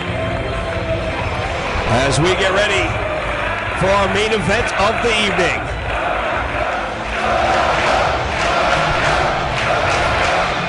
What a treat that was for our fans, Lenny. And for us.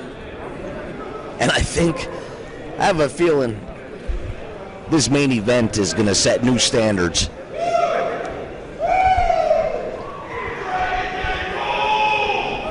Does Puente need a minute? What's Puente doing?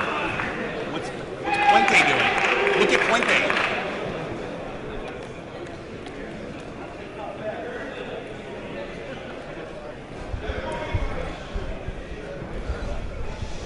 Fans, once again, we want to thank everybody for coming out this evening. Remind you, as we get ready for our main event, that Kaiju Big Battle will be here at 11:55. And then tomorrow it will be Sugar Women Athletes making their return to pay-per-view. Taking off the afternoon festivities here at the McAlister Auditorium, where Cuban and Melissa will be defending the Sugar Women's Championship against Mephisto.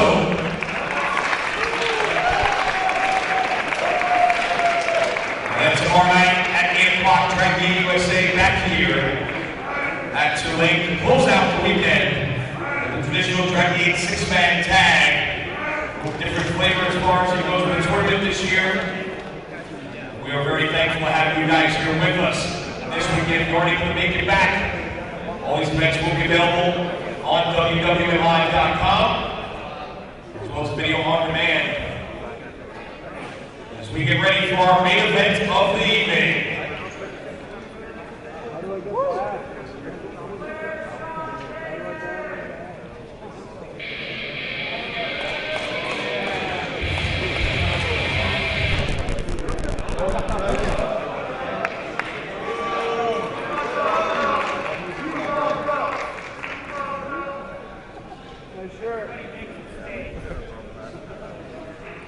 Fans, it is time for our main event of the evening. It is scheduled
It was almost exactly 1 year ago in East Rutherford, New Jersey, in the shadow of MetLife Stadium, the Meadowlands Convention Center to be exact, that Ricochet earned this shot at the Open the Freedom Gate Championship. He was hand-selected by Johnny Gargano to be the final member of his three-man team. The rules of that six-man matchup, very simple. Whoever won the fall had the ability to challenge for any title he wanted in the future. That challenge of Ricochet to Johnny Gargano was rebuffed by the champion. For 1 whole year, he did everything in his power to avoid wrestling Ricochet. Everything in his power to keep his hold on the Open the Freedom Gate title in any way he could, in any despicable fashion he could use to make sure that title stayed around his waist. It brought us here tonight,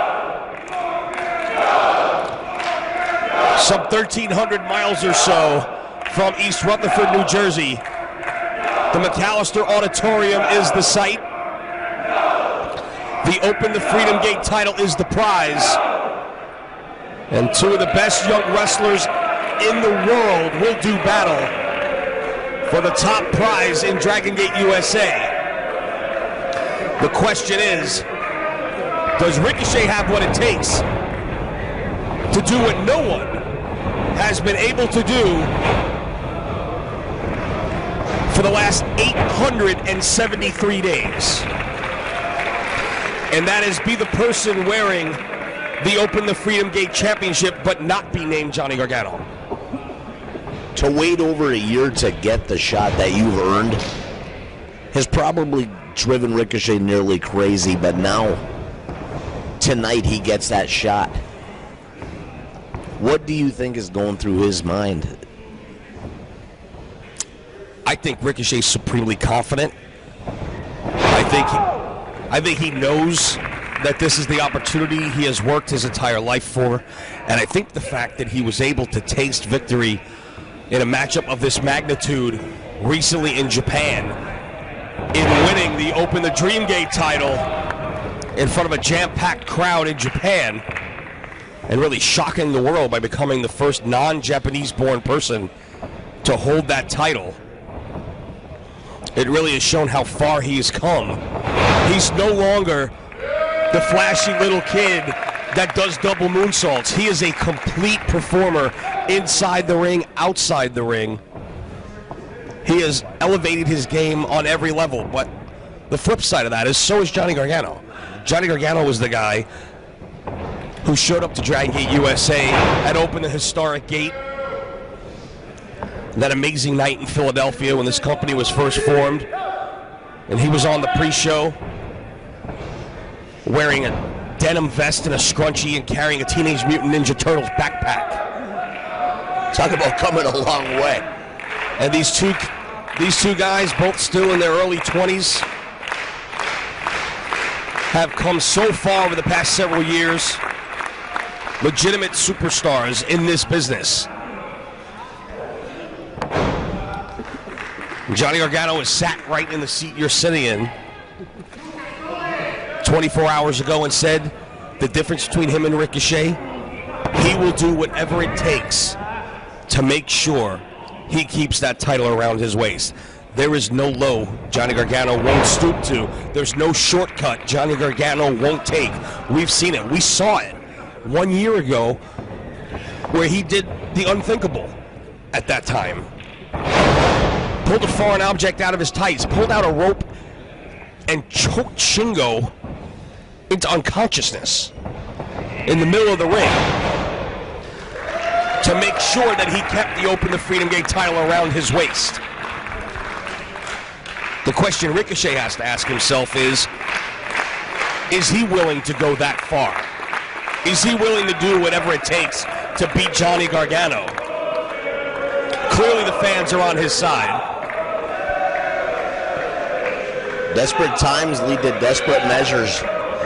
Truth is, I believe Ricochet has more integrity to even take those type of shortcuts. He's going to go into that ring and he's going to put forth the best effort that he can to win that title fair and square in the middle of the ring. Would he take a shortcut, maybe throw a close fist punch? I'm sure he would. As far as choking the life out of the man with a rope around his throat, you're not going to see that from a man like Ricochet. Johnny Gargano, on the other hand, you've already established it. He will literally do anything. He sat here last night, just like you said. The guy, it isn't like he's going out there and acting like this is something that's below him, whether it's to break a rule, whether it's to flat out cheat, or whether it's to try to hurt or maim his opponent. It doesn't mean anything to him as long as he walks out of the ring with what he considers his title. Yeah, and in his mind, his warped sense of what's right and what's wrong now, like, thinks that he's doing these things for the greater good. I mean, honestly, and I haven't said this to him, and I'm no clinical psychologist, I'm no psychiatrist, but in all my years of, being around some pretty unstable people, he is a textbook sociopath. And that he feels completely justified in everything he does. And man, what an exchange between these two, and they know each other so well. Hurts Donut countered, but for the better driller, oh, he was that close! He was that close to winning the title, and Johnny Gargano knows it. Look at the look on Gargano's face out on the floor. It was just that close to slipping through his fingers, and Johnny Gargano knows it. More importantly, Ricochet and everybody here in the building knows it. Ricochet signaling that he was mere inches away from taking that title. He had it right there. I'm still in shock over that entire exchange. A counter for every counter. These guys know each other like the... I think they know each other better than they know themselves at this point, Lenny. Yeah, not the first time they've squared off in singles competition. We touched on that yesterday as well. It was back at Evolve 10 at the arena in South Philadelphia. Johnny Gargano making his first defense of his Open the Freedom Gate Championship. Oh! Gargano suffered a back injury about 4 minutes into that matchup. Spent the next 22 minutes in almost blacked out, excruciating pain. Still managed to maintain his hold on the Open the Freedom Gate title. Ended that matchup with an immediate trip to the hospital, but not until after he had put Ricochet away and defended that championship. But that was a much different Johnny Gargano, and more importantly, I think for the challenger, a much different Ricochet than the one we see here tonight. Johnny Gargano, the third man to ever hold the Open the Freedom Gate title. BB Hulk, the first man to win that championship back on November 28th, 2009. Held it for 426 days. 6 successful defenses before losing it to Yamato on January the 28th, 2011. Ironically, 6 successful defenses for Yamato as well in his 289-day reign before Johnny Gargano ended all of that at BB King's in New York City. That fateful night, November 13th, 2011, 873 days ago. 21 successful title defenses for Johnny Gargano. He has beaten them all. Every man that's been put in front of him, he has defeated. And right now, though, he is caught in a submission predicament here. As Ricochet stretching. They open the Freedom Gate champ. Crucifix pin attempt here. Only 2. Ricochet awfully methodical tonight. Well thought out game plan, executing in the middle of the ring, in firm control of this match. The champion in all kinds of trouble, but you can never count out Gargano, especially this early in the match. Look at that. Like a well-oiled machine, Ricochet going to work, doing what he does best. On what he hopes is the end of a long quest for the championship that he so very well desires. And Gargano going downstairs to the midsection. I don't know if you want to attack the abs of Ricochet. Double handsprings. And a kip up into a drop kick. And Gargano out to the floor. Well, Ricochet puts on the brakes. Oh, and he got caught! He got caught, he showboated just a little too much. And the champ made him pay for it in a big way. Remember when a cartwheel was pretty fancy in a wrestling match? That was considered showboating. Triple backflips, not so much? Not so much anymore. But he did pay the price. Not the time to be messing around. Everybody knows you're entertaining. Everybody knows you're an athlete. Johnny Gargano did not need the opening that he was just handed. But let him take control because he was given the opportunity by Ricochet. 2 count only, says Brandon Tolley.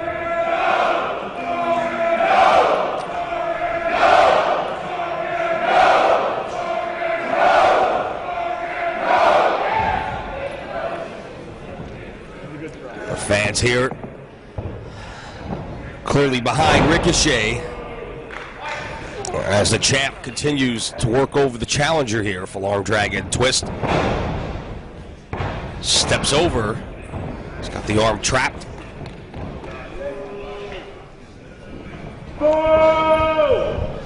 Grapevine in the legs as well here. Pressure on multiple body parts here. Submission predicament for Ricochet. Brandon Tolley right there. The tide of this match is obviously turned in the favor of the champion, punishing Ricochet.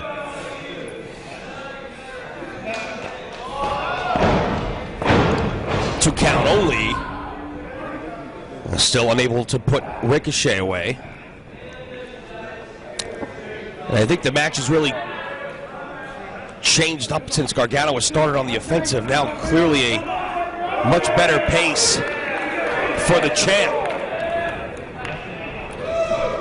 As Ricochet uses his speed and his quickness. Not that Gargano doesn't have the ability to wrestle a fast-paced match. He clearly does.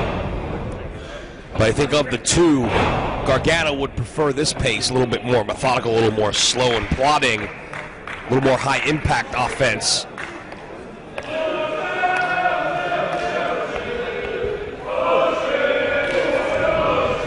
Ricochet firing back. Sweeping out the legs from underneath. Look at that! Oh, Gargano just one step ahead again.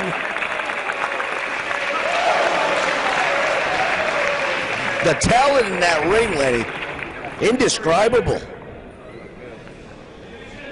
But you got to try. That's what we're here for. I will do my best. Brandon Tolley imploring these two men to get back inside the ring here as they do battle on the outside. Hard chop to the chest. And the challenger fires back. And that one rocked Ricochet there.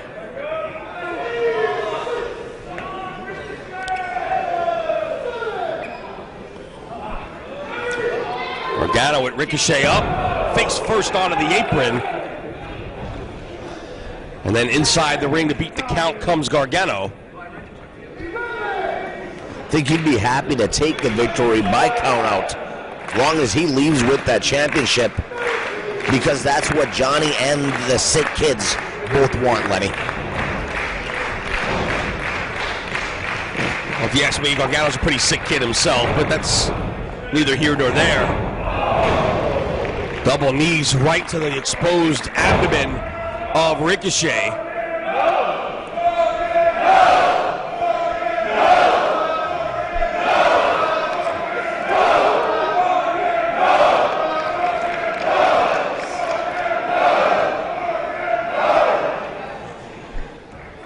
Gargano again taking his time here. It's a bit of a fine line for Gargano here as Ricochet trying to score with his feet, but it's Gargano avoiding him. If you're Gargano, you want to continue to wrestle this pace, but you also don't want to give your opponent too much time to recover in the corner there.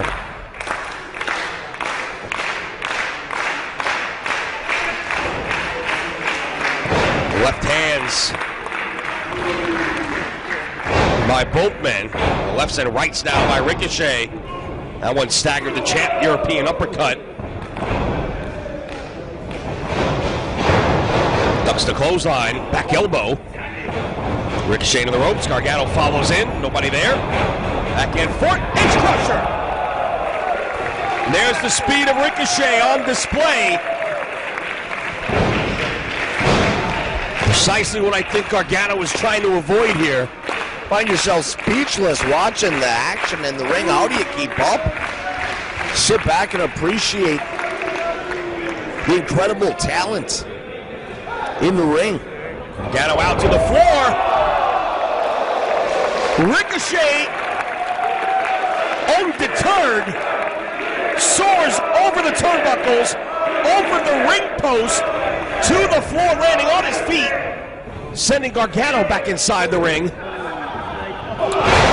What height on the springboard lariat, hooks the leg, no. Very close. You see the height on that springboard, Lenny. 16 feet in the air. Coming down with that huge impact. Well, starting to try and get in Gargano's head here, talking a little bit of junk. Oh, Johnny, not so tough now, are you?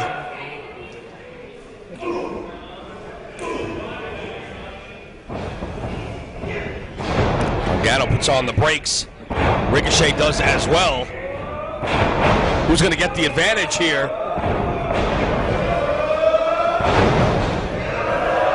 It's Gargano, sending Ricochet chest first over the top rope.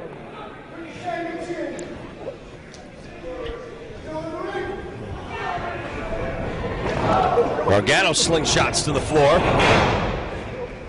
Ricochet with that one-footed drop kick, sending Gargano crashing down, and Ricochet now back inside the ring.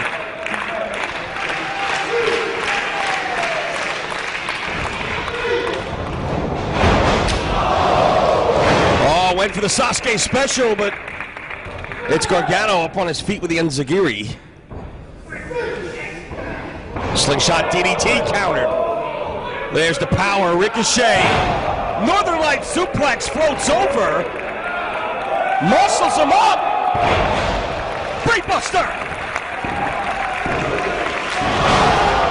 2.5, says Brandon Tolley. Floored by the strength of Ricochet. Dead weight. Taking Gargano up and over. Unbelievable. Gargano once again in trouble. Ricochet gaining the upper hand in this match. Shaking the cobwebs loose.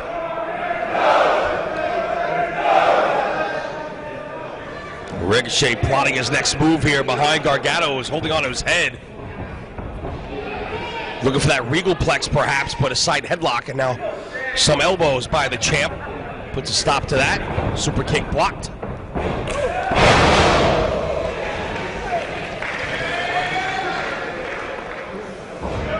Running shooting star press, but Gargano avoids it. Gargano escape.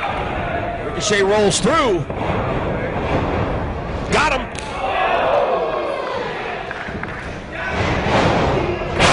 Oh, what a counter by Gargano.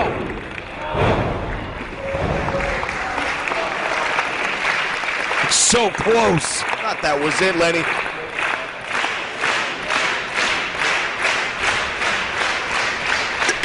With Gargano, you never know. Huge sit-off powerbomb out of nowhere, flattening Ricochet in the middle of the ring. Still has the presence of mind to kick out. Both these guys starting to look worse for the wear here.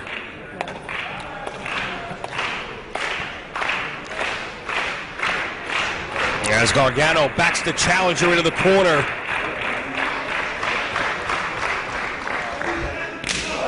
What a chop, man. You talk about all the talent we've seen this weekend so far, and we continue to see here tonight. And you see Gargano and Ricochet in the ring. Gargano just 26, Ricochet just 25 years old. The future of the pro wrestling business is certainly bright, but the future is also now. Oh! You hear the sickening thud of the boot connecting with the skull of Gargano. Ricochet looks to be going up top here.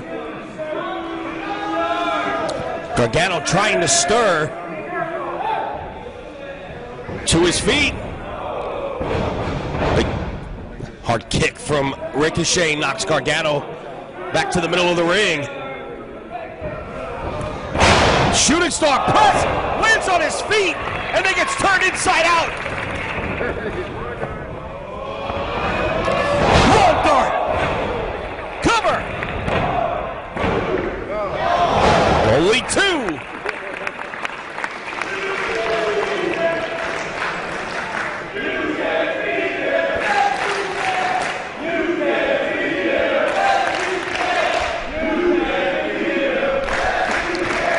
Fans continuing to get on Gargano here.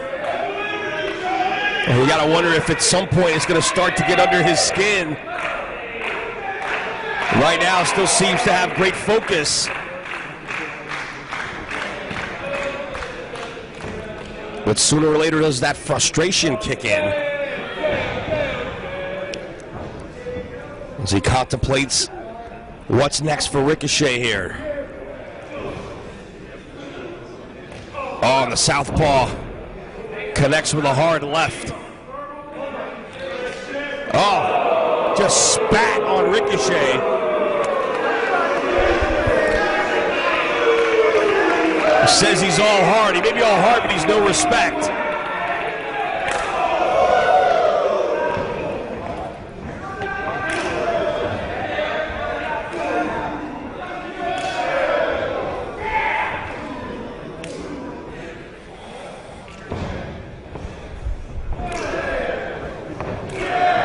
An impact on those strikes.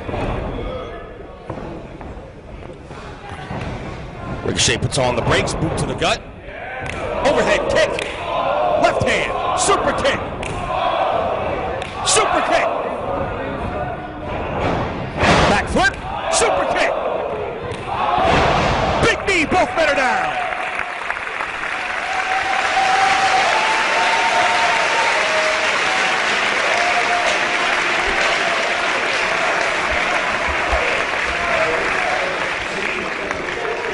What a display being put on here in our main event.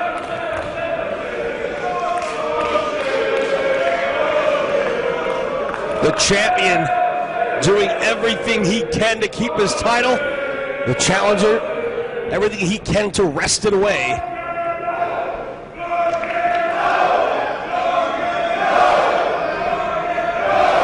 And then it is the challenger up first. And heading to the outside with the champ.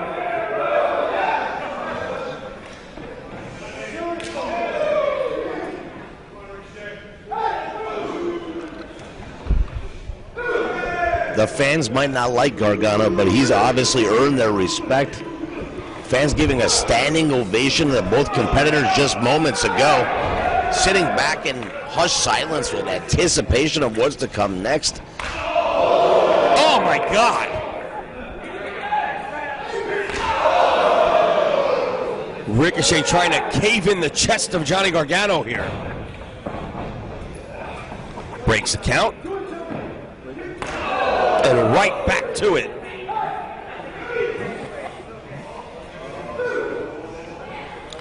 Gargano wriggles his way free, and Enziguri sends Ricochet down. Tope Suicida caught into a Death Valley driver. On the floor.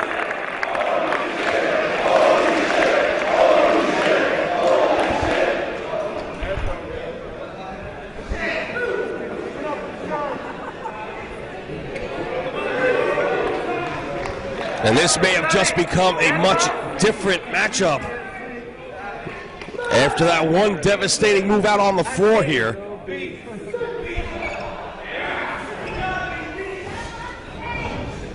Rolls him in, immediately goes for the cover. Hooks the legs, no. A little too much time.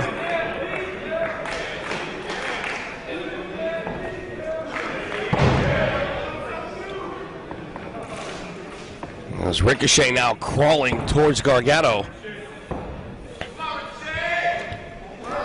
As he tries to force him back to his feet here. Gargano almost dead weight in the hands of Ricochet.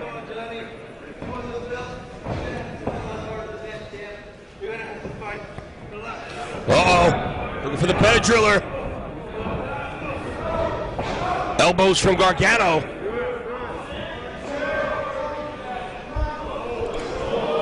Ricochet climbing the ropes with Gargano on his back.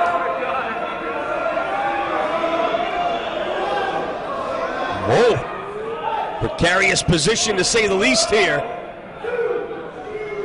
Gargano repeated elbows. Able to get off the shoulders of Ricochet. Oh, he blocks the Hurricane Rana.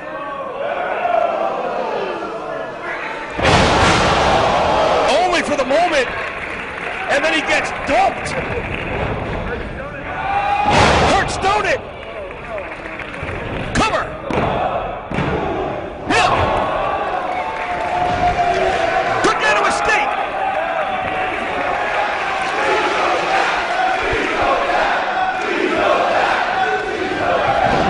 Shoulders down, no. Ricochet's in trouble here.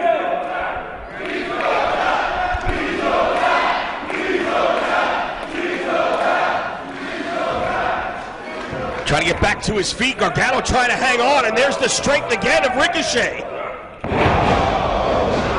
Gargano hangs on. The champion is tenacious.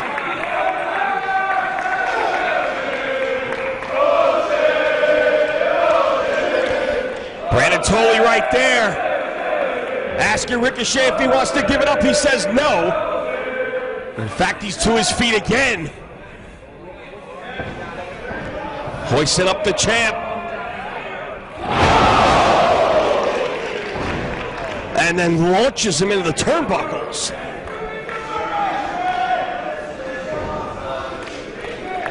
With Gargano in the corner here.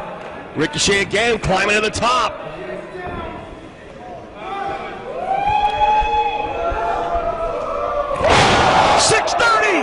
$630! We got a new champ! Oh! Come on! The champion kicks out at the 630.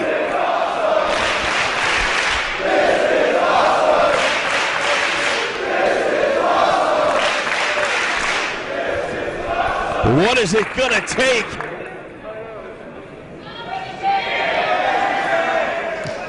Gargano face down. Ricochet back to his feet. Petadriller. He's got him up. Gargano again hanging onto the ropes. Slips out the back door. Nobody home. Big chop.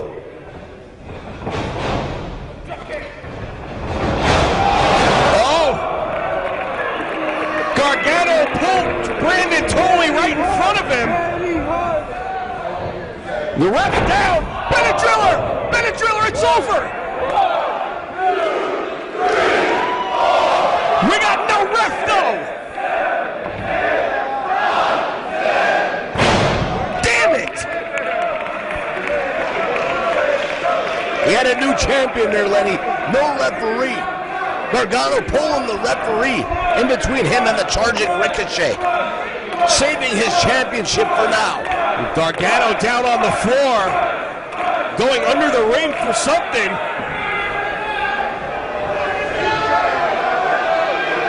He's got the belt. Ricochet avoids it. Go for another Petadriller. belt up. He got Ricochet in the leg with the belt. No, not like this.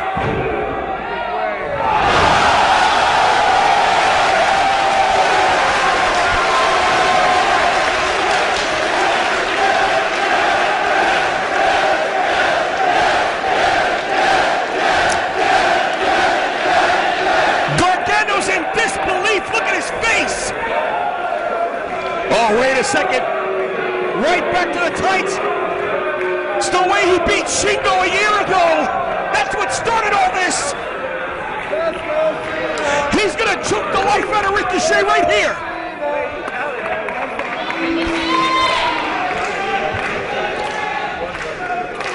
Still no referee. Ricochet coming out the back door. He's got Gargano. Oh, that leg's giving him trouble. Blocks it. Gargano escape. Referee coming too.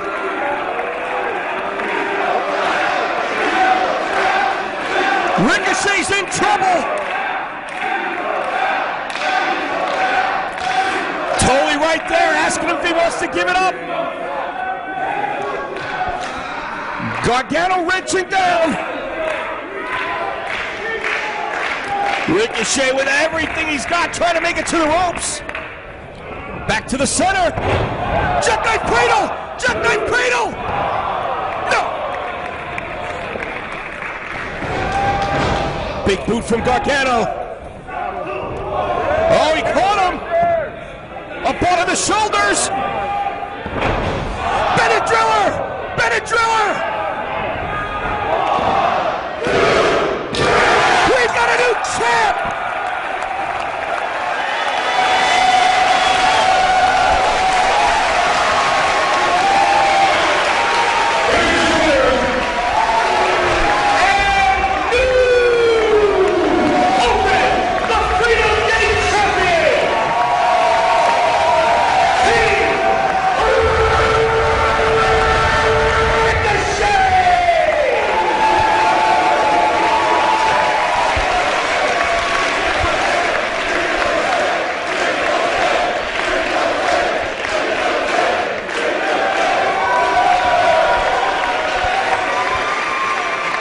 Ricochet is atop the Dragon Gate world.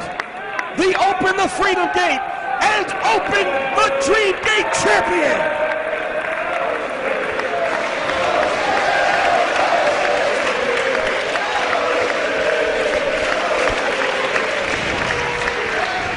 And the locker room has emptied. Rich Swann, AR Fox, showing their respects. The Colony, Lindsay Dorado,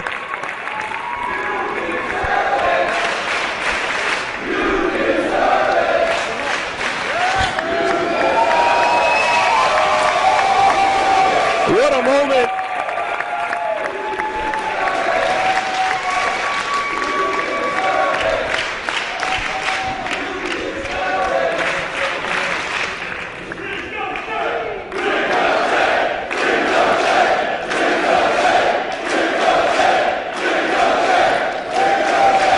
Fans here showing their respect to the new Open the Freedom Gate champ, Chuck Taylor now. Chuck Taylor eyeing Ricochet face to face with the new champ. What a moment. These two guys started together, drove up and down the roads together. And Chuck Taylor sharing in an amazing moment here in New Orleans at the McAlister Auditorium. Fans, what an amazing night this has been, capped off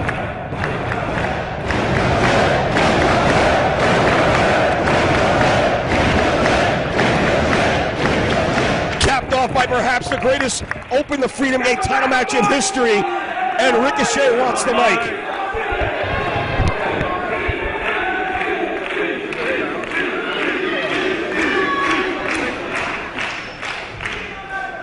Champ, it took a year, but congratulations.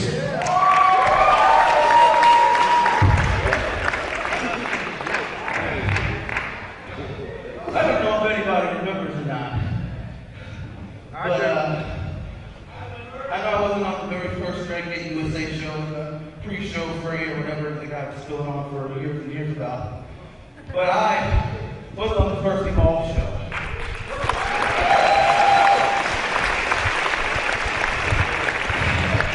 And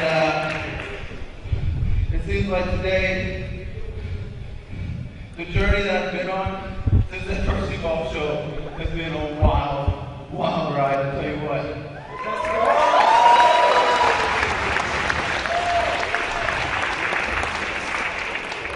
But like I was saying yesterday, remember that wrestler that I said, to be the man, you have to beat the man? Well, it looks like I am the man.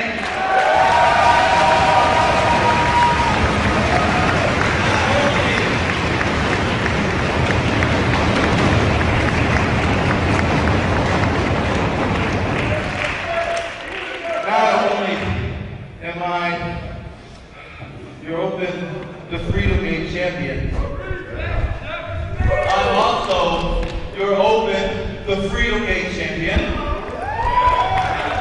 And that seems like enough evidence to prove that I am the best thing going in professional wrestling today.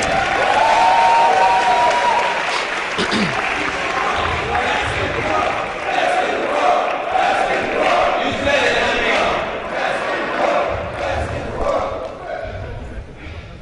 And I'm not going to run and dodge and duck anybody. If somebody wants a shot for whatever title, I'll be right here in this ring waiting for whoever it may be.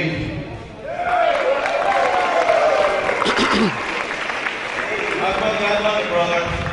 You, Fox, Chucky, anybody. Like I said, I'm not going to run from anybody. I'll be here waiting. But just know that my right foot's going to be waiting for you as well. So I guess this is the part where I ask everybody, did you enjoy the show?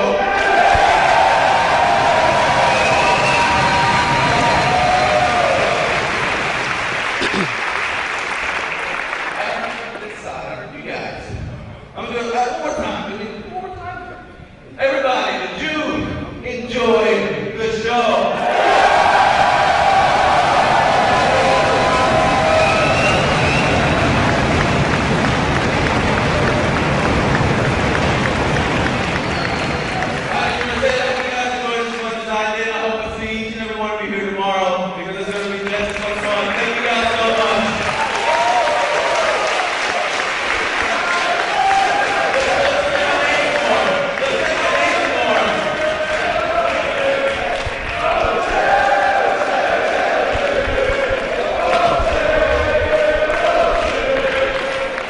Well, fans, we can't thank you enough for joining us here tonight.